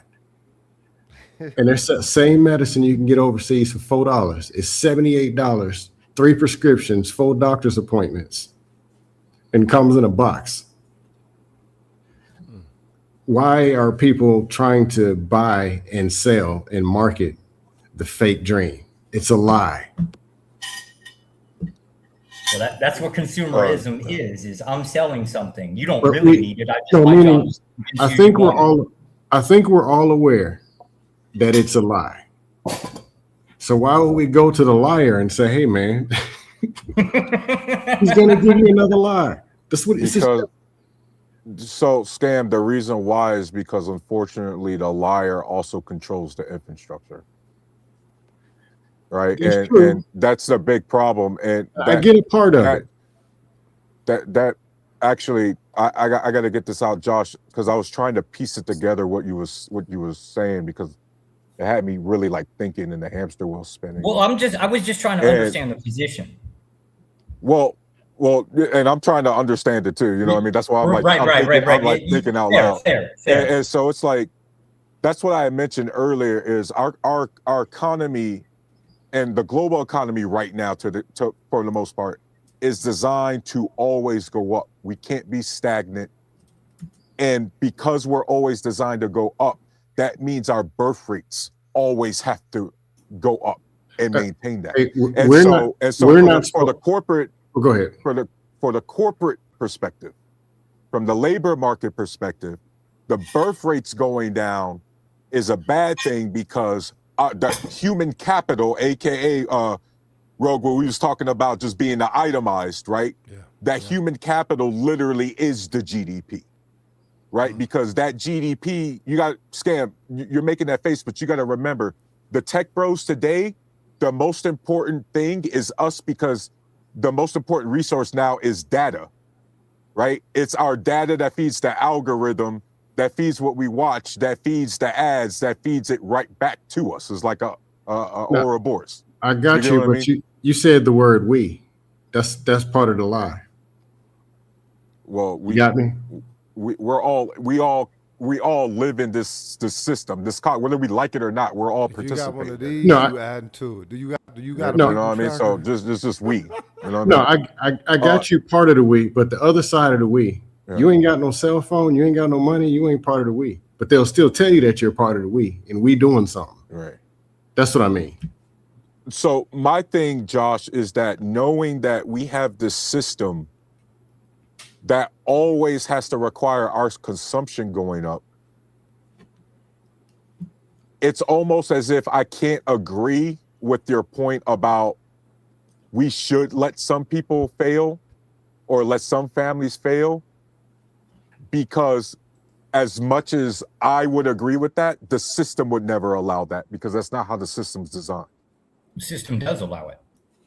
The system does not allow that. We've already proven I'll too give you many an times, example. respectfully, Josh, we've already proven too many times there are absolutely corporations that are too big to fail. And even though there are some mom and pop farmers and agriculture spots that have been absolutely going bankrupt, the reality is for decades and continue to do so, we absolutely subsidize some farmers to literally not grow certain things. Hold up. I can demonstrate how it doesn't particularly matter. So an example would be like the large corporations that you're talking about. I'm assuming that's who you mean. The corporations are the ones that wouldn't allow it fail. Ford went to Europe. I don't know how many years ago. 1994. I think it was 1994. That was the year that Ford merged with Mazda, right? The idea of going out of country, both to take advantage of their consumerism, because the rest of the world was slowly getting into more and more consumerism, right? And the fact that we were producing would imply that companies can go overseas quite often. And just for the record, right, I work for Department of State. That's what we do, is sit on top of corporations that do trades with each other. There are literally thousands and thousands of, well, I'm in Vietnam currently, hence why the crazy times change, right? But there's thousands and thousands and thousands of corporations that go outside of U.S. soil to conduct business. So where they can pull up their resources would be like the problem with immigration, right? Most people hate the idea of immigration, but the corporations kind of tend to love it only because they can combat with like the $20 an hour work wage, right? Why when I come to Vietnam, and I think the minimum wage, they don't have an hourly rate. They do everything by salary, but I think it calculates out to something like 32 cents an hour. That's effectively what it costs to employ a factory worker here. And if you look at it, like most of our clothes, right? You look at the tags made in Vietnam, right? We have no problems with replacing people. It's not so much, if you mean by people as in general with like a global sphere, fine, yes. But if you just mean American people, no. Corporations don't have any nationalistic interest once they get to a certain point. Old man Ford was crazy nationalistic. Had he kept his way, Ford would have never gone to Europe. But because, he died off and other people replaced him, Ford, the company, eventually went off to Europe, as it would be, because the whole goal within corporations is to make money. And Josh, I think that's where, because I am talking about from the global perspective, because no, I don't think any of our corporations are nationalists in principle. I wish we had a constitution that said, hey, our corporations had some sort of responsibility to their local community. I wish there was something like that. But as our country exists today, I've said that already on the stream, Josh, our corporations exist solely to create profit, no matter where the hell that happens to be. Back. All right. What I'm saying is that what I'm saying is those corporations are too big to fail, and they have an interest on not having the people fail because they need the bodies. Sure. You get what I mean? Again, it's just from a pure labor perspective. Yeah, but that's the thing, right? There's a resource of bodies outside of U.S. soil, so why would they need us if they have somebody else? Especially because Josh, if you're in Vietnam, and Josh, you're in Vietnam, so you also see Vietnam, Cambodia, the Philippines, and China. They're also building a middle class, and so now where the corporations trying to go? They're trying to go more into the Bangladesh or the Sri Lankas, or maybe now they're trying to go into, right? You see, they're always going to try to go to the cheapest labor area possible. Correct. So like what's pulling out of China currently, what's pulling out of China is going toward Mexico. I guess I think they won the bidding Something war like that, yeah. mostly. Yeah. But at least for the large scale manufacturing, right? And that's it's a cycle. It is what it is. But I guess I don't understand the prescription part, right? What prescription could you possibly give to that system to, I guess, fix it to a direction? I don't think it's a problem, right? But whatever you say is a problem, what prescription? I think this was more of what Rogue was getting at, and it is because as of right now, there is no prescription because we are ran as an LLC, not as an actual government. So do you want to, do you as a citizen, like an average citizen, do you want to own your own business? I want citizens to be able to own a healthy amount of the what does that mean, healthy amount? Okay. Hold on, because I know where he's going with this, Rogue. Whatever the citizens demand. The issue is that the citizens are losing their agency. Whatever it means to be a citizen is waning. We call it that now, as if everything else hasn't undergone some form of an evolution or devolution. So it's a framing problem. What do you mean by like a healthy amount of whatever? One person cannot put that together. Well, so what does it mean if it's unimaginable? It's not unimaginable. One, it's already supposed to be an option for the public to be able to own a healthy amount of the society and not have. Yeah, I don't know what healthy amount means. And don't get caught up on the healthy amount. Get caught up on the fact that you got these corporations that are taking complete ownership of essential goods and services. The private sector is becoming more of a governor or style of ruler. Can you give an example of what that is? More than the government that's supposed to be there to fucking represent the people. Can you give me an example? Quit acting brand new to this shit, bro. No, can you give me an example, right? Because you're framing of saying in a way that I don't comprehend. Can you give me an example of a corporation that owns the vote? So we're gonna get other people involved, but Josh, I gave an earlier example earlier in the stream. I know you wasn't up here, but one of the examples I think was we allow corporations to own too much of our critical infrastructure. Like compared to other, like our oil. It's a simple concept. Oil's not owned by one industry. I know. Well, first off, you mean one sector. The oil industry, most of the oil industry is private. Josh, I'm trying to answer. I'm trying to answer your question since you're asking for an example. Okay. Our oil infrastructure is privatized and is maintained by the private corporations, whether that's Chevron, ExxonMobil, whoever the multiple oil executives are, right? They have known for 30-something years that we needed to renovate our oil facilities in order to produce the crude oil. As you know, Josh, we export. That's the part that I'm failing to understand. Within your example, Josh, it's very so. Josh, and Chevron, what I'm saying is that two, so it's not one. Okay, so what I'm saying is, Josh, they should not be, private corporations should not be allowed to own critical aspects of our infrastructure, especially since it's going to take taxpayer money to maintain it, and especially if they're not doing a good job of maintaining it. You mean subsidies?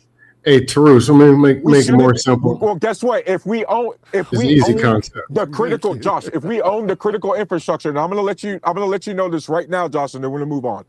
I want to live in a country where the government owns the critical infrastructure, and we don't have to subsidize corporations for anything, because corporations should exist in a free market where, guess what? If you need government subsidies, then you're not running your business properly. Well, hold on. Anton, go ahead. What do you got for us? What he was saying about go ahead, Teresa. I thought you said scam. No, go ahead, scam. My bad. Go ahead, scam. The simple concept he's talking about, corporations owning the government. Elon was the president of the United States for a few months. He private. He ain't supposed to be there. Yeah.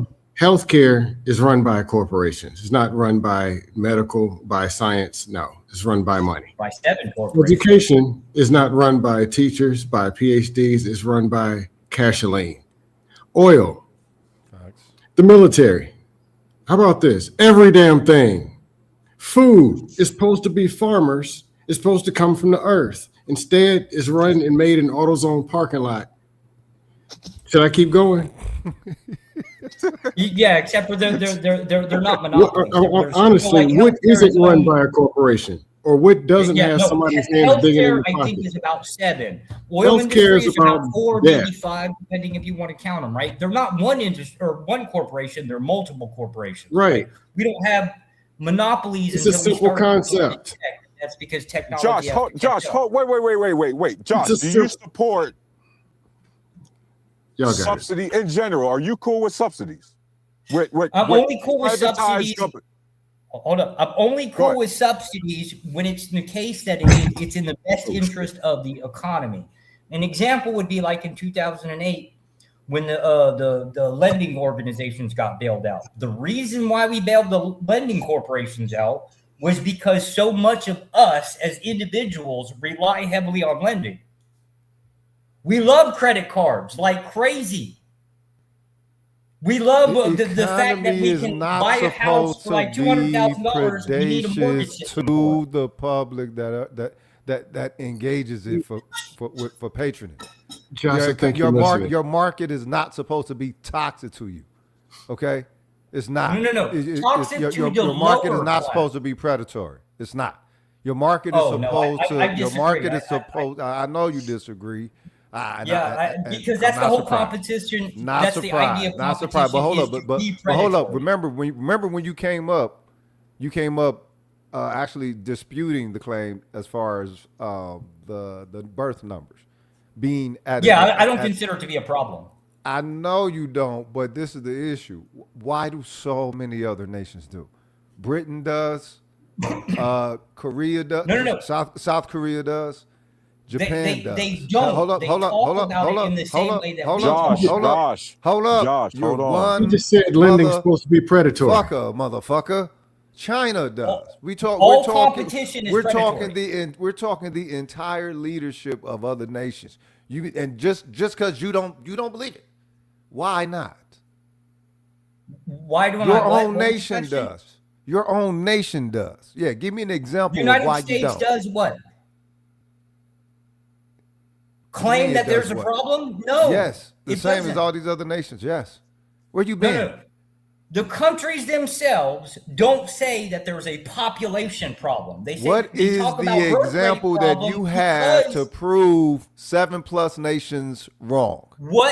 What government organization has laid claim to there becoming a birth rate problem? You asking a question with a question. Give me your example. What government agency?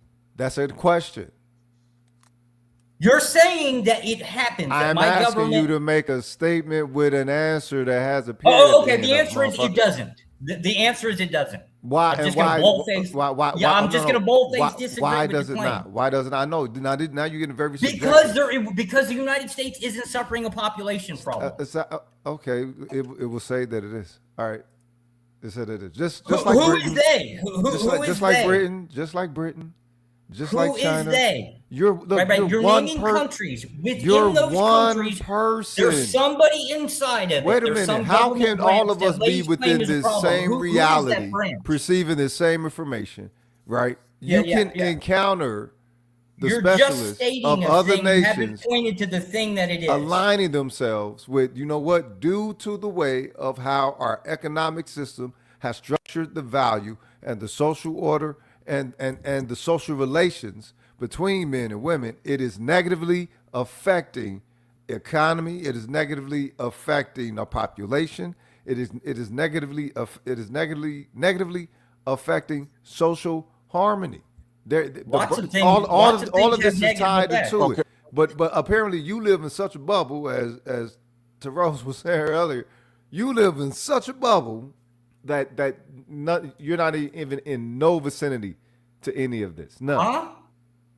No, okay. Your premise, your starting premise is that government, aka the United States, is claim that there's a problem. Except for you haven't pointed to give any me an agency example and shut the fuck up. You're Don't just tell me what I'm saying that it's a saying. problem. Just give me an example. You start out saying, I don't believe it. Nobody want to hear that shit. This ain't no religion. Starting with the government, can't you're just right. fucking I don't wipe it believe away it and dismiss because it. you say it is, right? I Fuck need outta some here. kind of government I'm not the agency only one that says stating it. that it's a problem. I'm not the only one that says it. Just because you don't want to believe it. All right, go tell that to South Korea. Because you can't point to anything. Tell that to the myriad of South Koreans some who is media reporting or some on think YouTube. tank within With video journalism. It's going to be pharmaceutical. Tell it to the Japanese. They're on here as well. Tell it to the Chinese. They're on, Josh, they're on social media. The Chinese are absolutely complaining about their population being too much. This cat, no, guys, you're in denial that white people, and you don't want to. That's what it is. To show whiteness, you try to protect your white people. Yeah, because y'all suffering the worst of it, motherfucker. So here you are in all this denial. Here you are in all this denial. Yeah, you want to say that you want to say that nobody is suffering it, so that you don't have to look that shit in the mirror. That's what it is. Why you got all this fear? It's got to be the white people. Wait a minute. Why you got all this fear? Why you got all this fear? Because I named more than just white people before. No. You haven't named anybody other than people's opinions, right? People's opinions are majority wrong, as you've already admitted. This is the issue. You only want your perspective of reality to be the main one, no matter for fact or for some fucking default. And because you think that you represent some government, there's a problem that there isn't. Get out of here, bro. Get out of here. You're being obtuse. Here's the thing. You're being obtuse. Intentionally obtuse. Be a problem. You're being obtuse. No, the United States could tank up to 160 million population and it still wouldn't be a problem. Because we already addressed this issue a long time ago with labor by importing immigration. Hey, don't run from the truth, man. Come on now. Here's the thing. I'm struggling, and I'm trying to have this argument in good faith, Josh. Because earlier you made the claim, and I thought we were in agreement that you like competition, the free market. Yes. Well, that inherently goes against picking winners and losers, which is exactly what we did in 2008. We did. The problem is we worked in a system, in this case, the lending organization that we're all accustomed to. If we were to instantly, like tomorrow, shut down the lending system, let's say mortgages, right? You couldn't get a home mortgage, right? We would absolutely crash out and have nothing to rely on. Like, so Josh, for at least for generations, people wouldn't be able to buy houses. We already crashed, respectfully, Josh. And I know this is not your fault. This is not anybody's fault. We already crashed, which means we were already in the position to hold people accountable and to make the changes. Like, because let's be clear, that crash happened because it was already subsidized to basically take its rate system and lower it down to fit more people in with it. What we ended up doing was helping people we should have never helped with loans. They should have never got loans. It makes no sense. But what I'm saying is it makes no sense to bail out the credit companies. The lending corporation ain't just mortgage, right? If JC Morgan goes out, like if it goes out just on their home, like their lending system, Josh, you're on some dust right now. Out just homes. It takes out your consumerism, your local. Josh, 07, 08 crash that led all the way up into, we were already there. What you're describing is what happens in an economic crash, and that already happened. Right. So how did we get there? Was it the case that Josh, in the 2008 government basically told these lending institutions to lend to people they shouldn't have lended to? Josh, please listen. What I'm saying is the people already lost their homes. The people would have never gotten their homes in the first place if you'd have gone back 10 years ago and not let the government actually change the banking system. But since didn't you say you believed in predatory lending? Scam. Hold on. I believe in predatory systems across the board. Josh, since it happened anyway, since the loans happened anyway, and people lost their homes anyway. The government basically Josh, please. I don't want to mute you, please. because it happened anyway, isn't the 07, 08 crash the perfect time, since everybody already lost their shit, to go ahead and let those businesses fail since they were already failing, because the free market capitalism does what it does? There's now a void. Another business will come and fill it. There's more to Why it. did we have to go and bail them out? That goes against free market principles. Because it wouldn't have affected just loans. No, like it's home another loans. reason, but it's another conversation. It's another Why they system bailed it that's out. incorporated. But in hold there. on, And it didn't Josh. just Josh, you whatever dusted. happened. Josh, you said you believe in predatory lending. Yes. Then you said the people shouldn't have been in them loans in the first place. They shouldn't have Then been. you're The against them government- being bailed out. Okay. What What are led you to the on? 2008 market crash? What happened with all of these loans? A lot of bad people loans, a defaulting lot on of these bad loans? consumer debt, a lot of bad Right, consumer and debt. Josh is supporting the back. We He's agree, supporting right? the very thing. What provided that incentive? It was the government Greed. in the beginning. They told these banks, look, All right, now you're just saying we need anything. more homeowners. You need to fucking start giving out more lending. So they That's not created true. the problem, and then they were required to fix the problem. The only problem that I disagree with the fixing problem isn't that it would take out the mortgage system, right? It would have also taken out the credit card systems, your personal lending systems. That's not the reason It they would were have taken bailed that out. out too, or at least had But a you horrible skipped over- negative effect that would have You changed the skipped entire over that economy. you promoted the problem and then tried to provide a solution. You Well, no. promoted The problem. government provided. No. The government made a demand probably because people wanted it or complained about it. The government, Just throwing anything government, and out I'm there. assuming at the bids of the people that wanted it, said, "Hey, look, we got to have more home loans," and so they created a and thing Josh, 10 years and prior Josh, that led I'm to gonna ask- 2008. And I can since point to it if you it need to. and since everything failed and everybody lost their shit, Greed feeder. Mm-hmm. wouldn't that be the perfect time?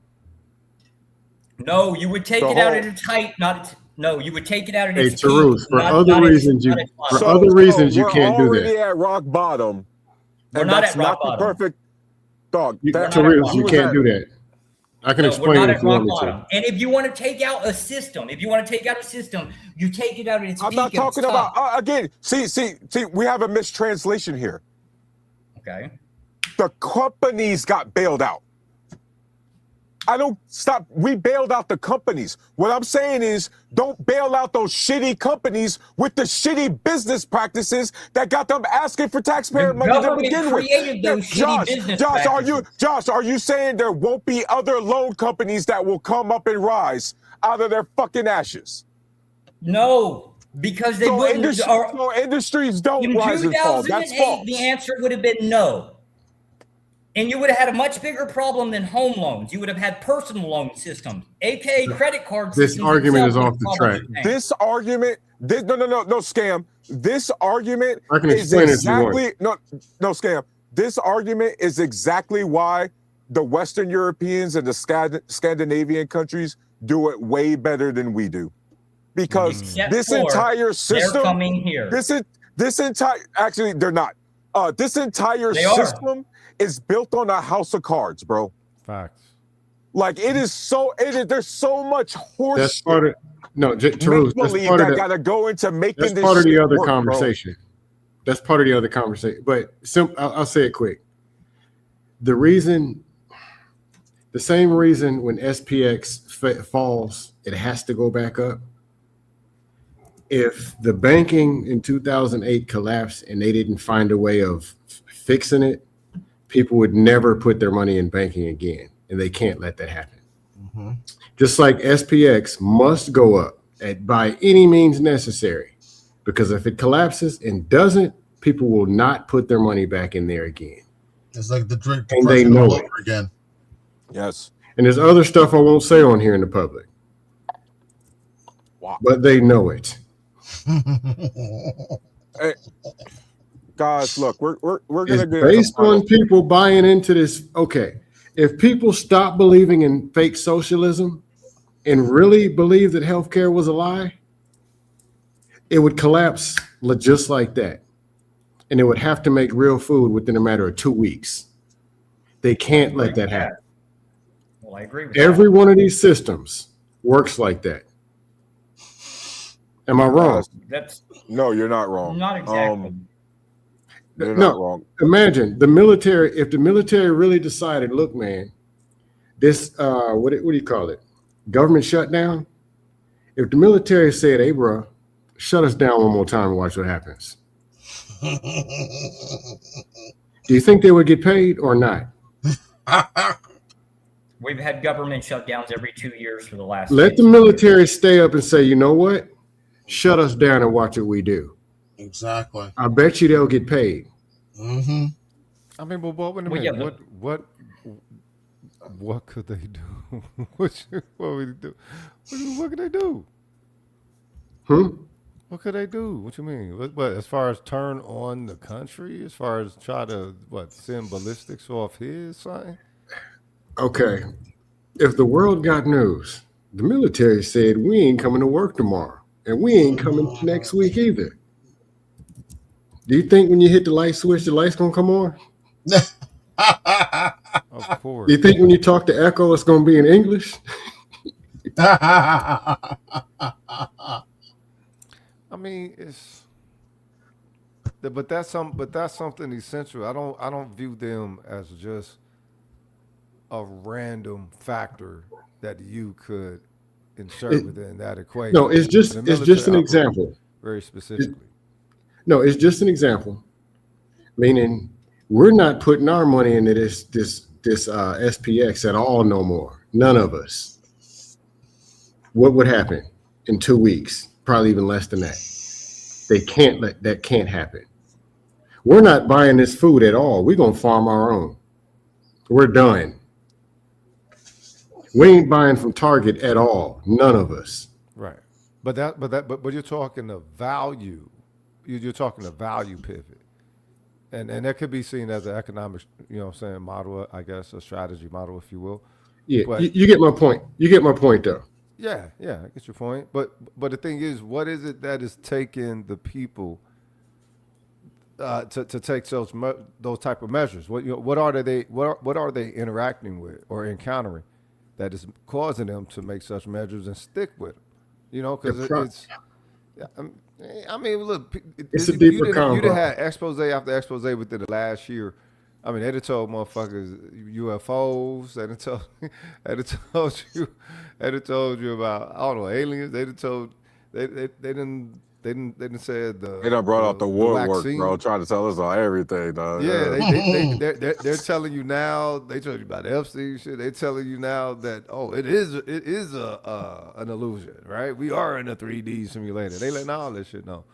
Now I forgot. They're spilling all the tea. Yeah, that's the whole reason. It is what is the incentive of the people to make any type of move in their on their benefit, on their objective civic benefit, if none of that spurred, you know what I'm saying, a guillotine ethos, if you will. You know what I'm saying? I think the people have actually lost their guillotine ethos. The problem is there's 2 sandwiches in the refrigerator. Mm-hmm. There's 12. water that works, there's technology, and there's a TV show on. So therefore, good enough that you're not willing to go cut somebody and make something happen. That's Rogue, Anton, Josh, Scam. This conversation has really highlighted, I think, one of a very unfortunate reality of, I'm not going to say our Constitution. I think our motherboard, aka our Constitution, is strong, but a lot of the software and other components needs to be upgraded. Seriously upgraded. Because this system, the operating system, it's not worth salvaging at this point. I don't know. Think about it. What we're talking about is a functional, dysfunctional system. That's the best case scenario, is a functioning, dysfunctional system. There has to be a better way. That's not giving up. That's not saying, right? Because we're all, by the way, ain't none of us saying we're bolting like fucking the hardcore patriots always fucking criticize their country, right or wrong. You know what I mean? You're gonna stick through it. That's not giving up, but that is saying that at some point we have to consider that the operating system itself needs to change, because, guys, what at what point, what are we actually fixing? Hey, Tarus. Corporate efficiency for accumulation. It's not about fixing. Fixing is the lie that they keep. Okay, Tarus. Everybody got point. Scam. That's the whole point. We got to fix it. Oh, okay. No. Yeah. But the bigger problem, people are very comfortable, and I'll plead guilty my own self. Part of it, people are too comfortable. Two, people aren't willing to go all the way. Or people who would like to go all the way know that the person to the left, to the right, they ain't going there with them. So you're asking the people who want to go 1 on 466, and they're not going to do it. And if they did go 1 on 466, they get slaughtered in 2 minutes and probably even end up worse. Because now they don't exist and their family's leaking. What did you really fix? Because the goal of any conflict is to win, or any fight, any whatever. Or if it's a meeting and you're trying to sell something, the goal is to win. Does that make sense? It does, but this isn't primarily a physical conflict. It's being played out in the physical. This is not necessarily. I was just using it as an example about the physical. Yeah, because this is a conflict of the immaterial, and the immaterial being made into being, or I guess embodied, or placed into forms either beneficial or non-beneficial for either the parties or the corporations, the consumers / citizens, or the government, or what? I don't even know what the hell this government is.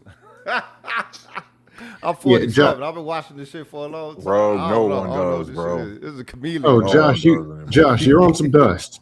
But I didn't get into it in detail. But overall, I'm coming back up. Just let me have my smoke. I'm coming back. I don't smoke on camera. I got a weird rule about that. Okay. Well, I'll say it anyway. You advocated for predatory lending, then complained about predatory lending. Come get his ass. The answer is no, Josh. No, just no. Then blame it on the people. I have no complaint about predatory lending. I don't have any complaint about any system that's predatory. By definition, when you have a population that consumes and a population that produces, the producing population is going to take as much advantage as they possibly can against the consuming population. This is definitionally what capitalism is. There's no moral claims in it, right? What you guys are doing, and I kind of agree with the concept, is it ought not happen because we ought care about more people, but we don't. I think I actually get what you're saying. Because you're saying that we're still pushing the dream that's a lie, which was the very first thing that I said. I think so. Right? I don't know what the dream is, right? But I think so. The dream is technically a form of socialism. The dream isn't a lie. It's just that it's not your dream. You're buying into the American dream. You're purchasing into the American dream. It's a lifestyle. I think I get we got to remember saying. The American dream. Not in that form, but I get always what you're saying, bro. The American dream is not a standardized dream. The American dream is whatever your individual dream of who you want it to be is. Right. And the problem is that as a collective, that's being ripped away from more and more Americans. The ability to have that agency. You get what I mean? And that's the big thing, is why, guys, I don't know if the current system, again, if there's anything to salvage. Because, again, if we fix the current system, it is designed to be a monopsony, aka a monopoly, which is a small group of people that own a bunch of shit. No, there's a part of it that's salvageable. We still do have at least the opportunity. How can I say it? The bad part is that we start off in a default programming, but we still have more opportunity, some opportunity to participate in free enterprise. We can develop something and sell it and go make $4 million and buy land and do something, but though we still have to operate in a system. Does that make sense? We can't flip the pie. We can't cook the pie, but we can get very large pieces out of the pie that actually do matter, where most places you can't. Does that make sense? Yes. However, For example, at the lower level, me and you have green privilege. Now, yes, it's not perfect. Yeah, they can flip and do some shady, but we're able to at least get green privilege. so one of the big things that we're clearly having a conflict here in America is when we're talking about freedom. Notice how everything in America, the first aspect of freedom is always from an entrepreneur perspective. Whereas when you look at other countries and they talk about freedom, or I hate always having to go to our Western European counterparts, but we're a Western society. That's basically our mirror. You get what I mean? That's our ancestral cousins. Use an opposite culturally. Use an opposite country. When I look at when I look at those countries, healthcare is considered a right. Right? Certain things are considered a right that has nothing to do with corporate interest. Whereas here, your access to healthcare is solely dependent on your paycheck. Right? And so is that really freedom, or is that just an illusion of comfort? It's partial freedom. Because think about it, like the only way you're really protected in America is if you own an LLC. Because then you have an entity that you can offload everything and not have your personal property be affected by the law. Wait, protected from what? But you still registered at like Jay Speed always tells me. Though we like to have the concept of freedom I always talk about is more spiritual and some other stuff anyway. Like as you take care of yourself. But at the end of the day, 99% of what we do has to operate within the system, including that LLC. Yeah. Am I wrong? Yeah. No, you're not wrong. In healthcare, go ahead. Hold on. Remain confident. Again, you're protected with the Second Amendment respectfully.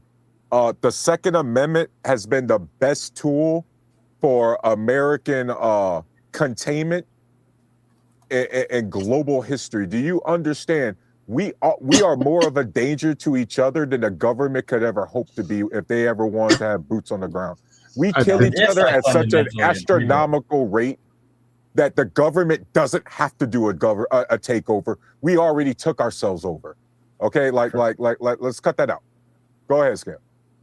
No, I was gonna say even Second Amendment. I lived in Maryland during the stretch, and I could have one, but I can't carry, really.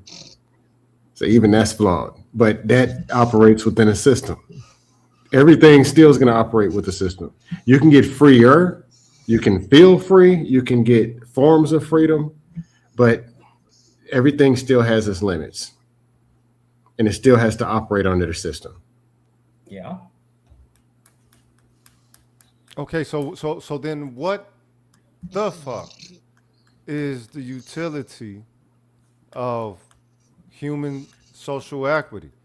Meaning, like, what humans are supposed to be able to continuously gain, not necessarily consume, but continuously gain. That's how we get better. That's how we got to being a civilized sort, if you will, because it wasn't always. Because the problem is that we keep telling each other, Rogue, especially in this country, that we can do whatever we want instead of being realistic. No, you can't fucking own everything. Yeah. You're not entitled to everything. There's certain restraints. Everybody, even the wealthy people, gotta abide by a certain mechanism and a certain system. But that's not the reality, because we see, Rogue, so many people be like, yo, I want that over there. Yeah. And then you know what they do, Rogue? They be like, well, shit. Flavors of it. You got all 9 flavors. Hey, Truth, check the back. Nope. Because guess what? Rogue, Anton, Scam, Josh. They say Antarctica don't belong to anybody. Wait till that motherfucker melts and watch how many people start claiming that shit. Watch how many corporations start run into them areas and start claiming mineral rights. Tarus, check and the them back. sorts of shit. Oh shit. John, Anton. Bro, he's out. Gone. John. Oh my God. I feel bad for him. I actually feel really bad for him. Either we bored him to death or he worked his ass off all day and he's tired. Either way, He's gonna be all right. Man. Clearly, that's a working man. Yo, I'm finna mash out too. I gotta hit the clinic in the morning. So Yeah, guys, let's get our final thoughts. It's 1:40. I told y'all, my bad, guys. Audience, I told y'all I wanted to keep these streams to like an hour, 30 minutes, 2 hours tops. Y'all be making me be up here crazy ass hours. No, this is my fault. This is my fault because I'm fundamentally questioning a premise. This is my fault. Oh, that's fine. I like we don't do echo chambers around here, so we need to be challenged, even if what does this dude said? DEA. Anyway, look at the name. So Rogue, what's your final thoughts, man? I mean, I think it's an interesting ride. Thanks for the sharpening, the hospitality. I think what we're looking at is, as my wood partner would say, the death throes of white supremacy. And you know, there's a white man saying this, so I'm like, all right, then I can understand it. But it's interesting to see how many folks wishes actually hold on to such a system. And I don't think it was just a white supremacist system. I think it was more of a white value system. The whole supremacy thing, that's like being an alpha.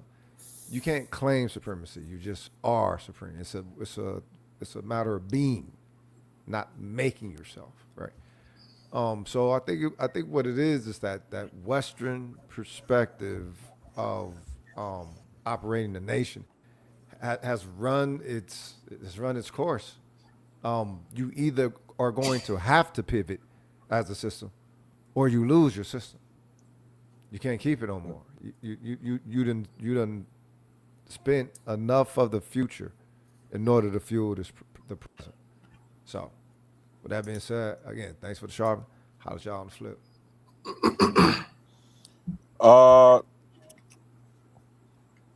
You got a channel you want to plug, Rogue? Man, I'm restricted off YouTube. I got a channel, but you know what I'm saying, they don't be rocking with me on there. But you know, I'm doing what I do. Check me out. Put your channel in back chat. Put your channel in back chat. It's called Reading Game though, with Roger's son. You know what I'm saying? I play on Reading Rainbow. Shout out to LeVar Burton. But it's Reading Game though with Roger's son. So I'd like to have this man. Yeah. It was nice meeting you for the first time. This was awesome. Thanks for rocking with me. You know what I mean? Honor, I can't wait to have you again, bro. All right, then. Holla at you, Scam. Peace, Josh. So, Peace. Scam, what you got for us, bro? real simple. Complaining doesn't do much work if it's not backed with action. The first thing you can do is start fixing on yourself. If you got unresolved trauma, if you are 386 pounds, if you're eating raw bacon juice and food that comes out the AutoZone parking lot, if you're smoking, drinking, and injecting tar into your veins, that ain't the government. That's you. You can stop doing that. My smoke, man. God damn. See what we're talking about? Really? $11 for a box of cigarettes when you can drink some free water. We got to make better decisions ourselves first, because government ain't gonna fix that. They're actually gonna profit off of it. But I can go all day about with all this system, that system, and they are what they are. What can you do yourself to make sure that you and your family and your people live the best life possible while you're gonna be here? And extend your life by drinking some of this right here, water. But that's a whole nother time. I ain't gonna go on in detail. Accept reality and then change your reality. And then that'll help change the environment around you. That's all I got. Oh, one more thing. To all the single ladies out there, if your man ain't loving you right, Oh my God. I can be reached at 838-888-5555 scam. I'll rub your shoulders down. Oh yeah. Scam. Any channel you want to plug, dog? Where do you go? I've been saying I'm gonna open my channel back, but I'm probably not gonna do it. No time soon.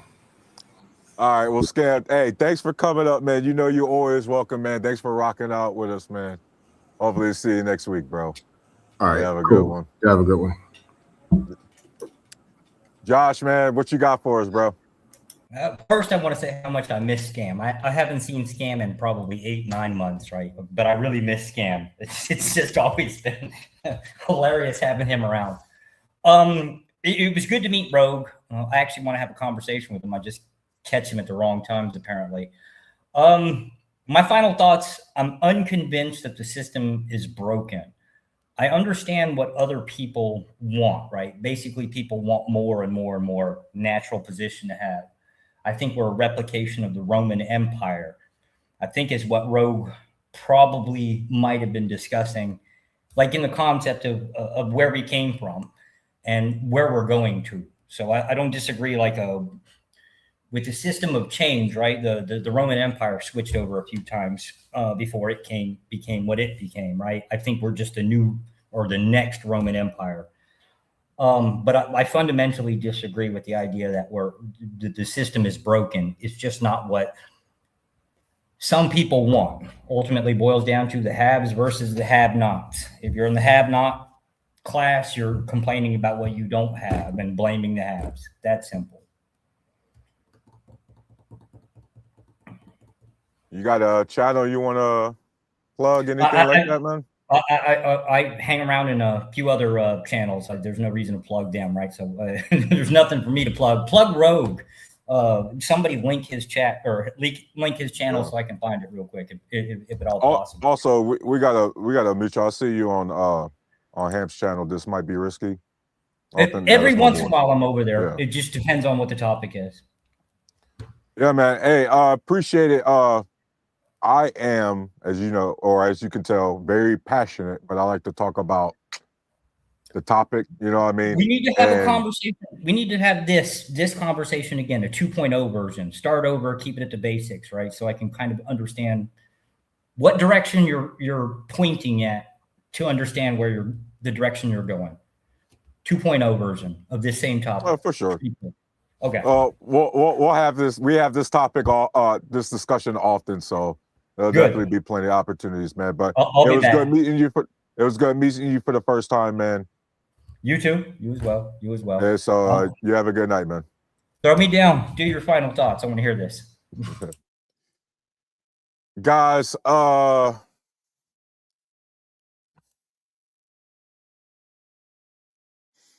you know, we talk about if the system is repairable or not. Guys, we're all over the place because there are so many aspects of layers of our country, guys, that is just I don't know what's going on. I wanted to talk to you guys about this. ICE has spent $700 million of our money on these warehouses that they're now trying to sell, right? These warehouses, by the way, were for the immigrants that they were supposed to be rounding up. And now we don't need them anymore.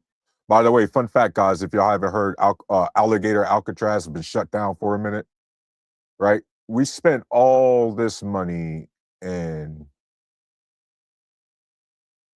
for really what? Right? We keep finding ways to justify a system that encourages the elite to privatize the profits and socialize the losses. right? We keep saying how important and how great our businessmen are, but our capitalists, our pro-growth, our Fortune 500 guys, our first trillionaire literally can't exist without taxpayer subsidies. We literally get certain industries subsidies to not grow certain things instead of helping them transform, right, or transition their farm into a sustainable crop, into a sustainable commodity. We instead subsidize them to stay stagnant, to never change. Even though one of the parts of being in a capitalist economy like ours is you as a business is supposed to adapt and evolve with the times.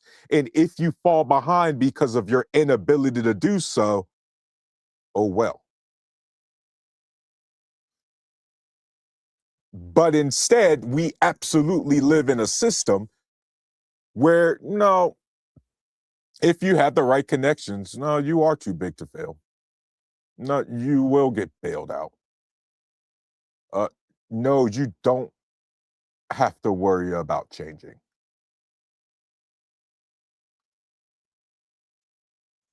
And I think that's one of the worst things that the elites probably should have done, and I'm glad they didn't, is they probably should have censored us hard in America. Because now we see what these so-called communists and socialists and all these other countries, we see what they're doing with their taxpayer money. And sure, I want to be clear, guys, there's a lot of fucked up countries out there.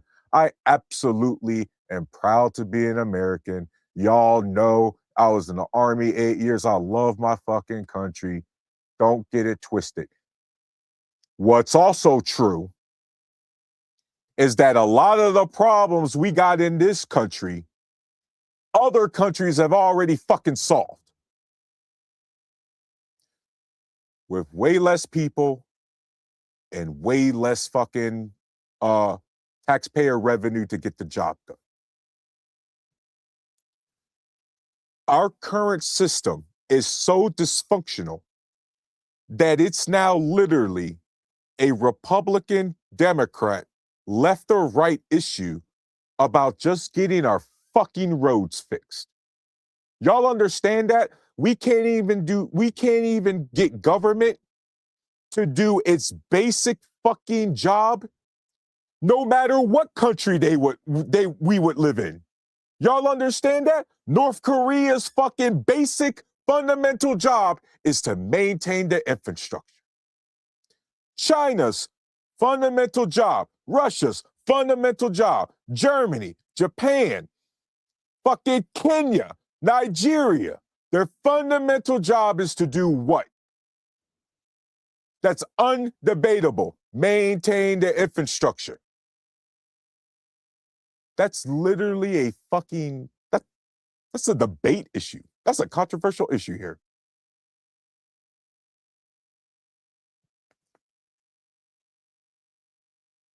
But that's because, well, unfortunately, our country doesn't operate. We do have a country, we do have a government, but it is not designed, not anymore anyway, to operate as such. It is designed to, as a corporation, designed to consume and extract as much resources out of the native population as possible. And when that even looks like it starts to dry up, like parasites, they go to other countries in order to do the same thing and rinse and repeat. That is not a system worth saving. That is not a system worth salvaging. Yes, there are absolutely aspects of capitalism here in America that we can absolutely take into whatever new system we design. But the reality is, the birth rate topic, especially dealing with economics in this specific conversation, guys, is two different conversations depending on if you're talking about it from the supply side or you're talking about it from the social side. Because if you're just talking about it from you and me, our country, our world is not overpopulated. There's a lot of people who can make an argument that we could do with a lot less people. But in a system that is designed to always grow, to always consume, and not just consume at the same level, but to consume more every single time, to increase the efficiency and effectiveness in which we consume. That's why the birth rates are a problem. Because that right there is a massive barrier to that ever-growing system, that ever-growing machine. And so, guys, I just want to say, we are America. We are a melting pot. For God's sakes, let's start acting like that and pull in all the fucking good things that so many other countries do well and implement it here. It's not that we can't, it's simply that we don't feel like it. Let's be very clear about that. It's not that we can't. It's that our current leadership and our current structure, the way it's designed, we don't feel like it. We see other countries with universal health care. We see other countries with high-speed rail. We see other countries who maintain their roads and their bridges. We see other countries that have their education in order. Oh my God, Switzerland has just as much as a high gun ownership rate as Americans, and yet they have a way lower violence rate. But guess what, guys? If we took the laws in Switzerland and applied them here in America, a lot of y'all would be crying about communism.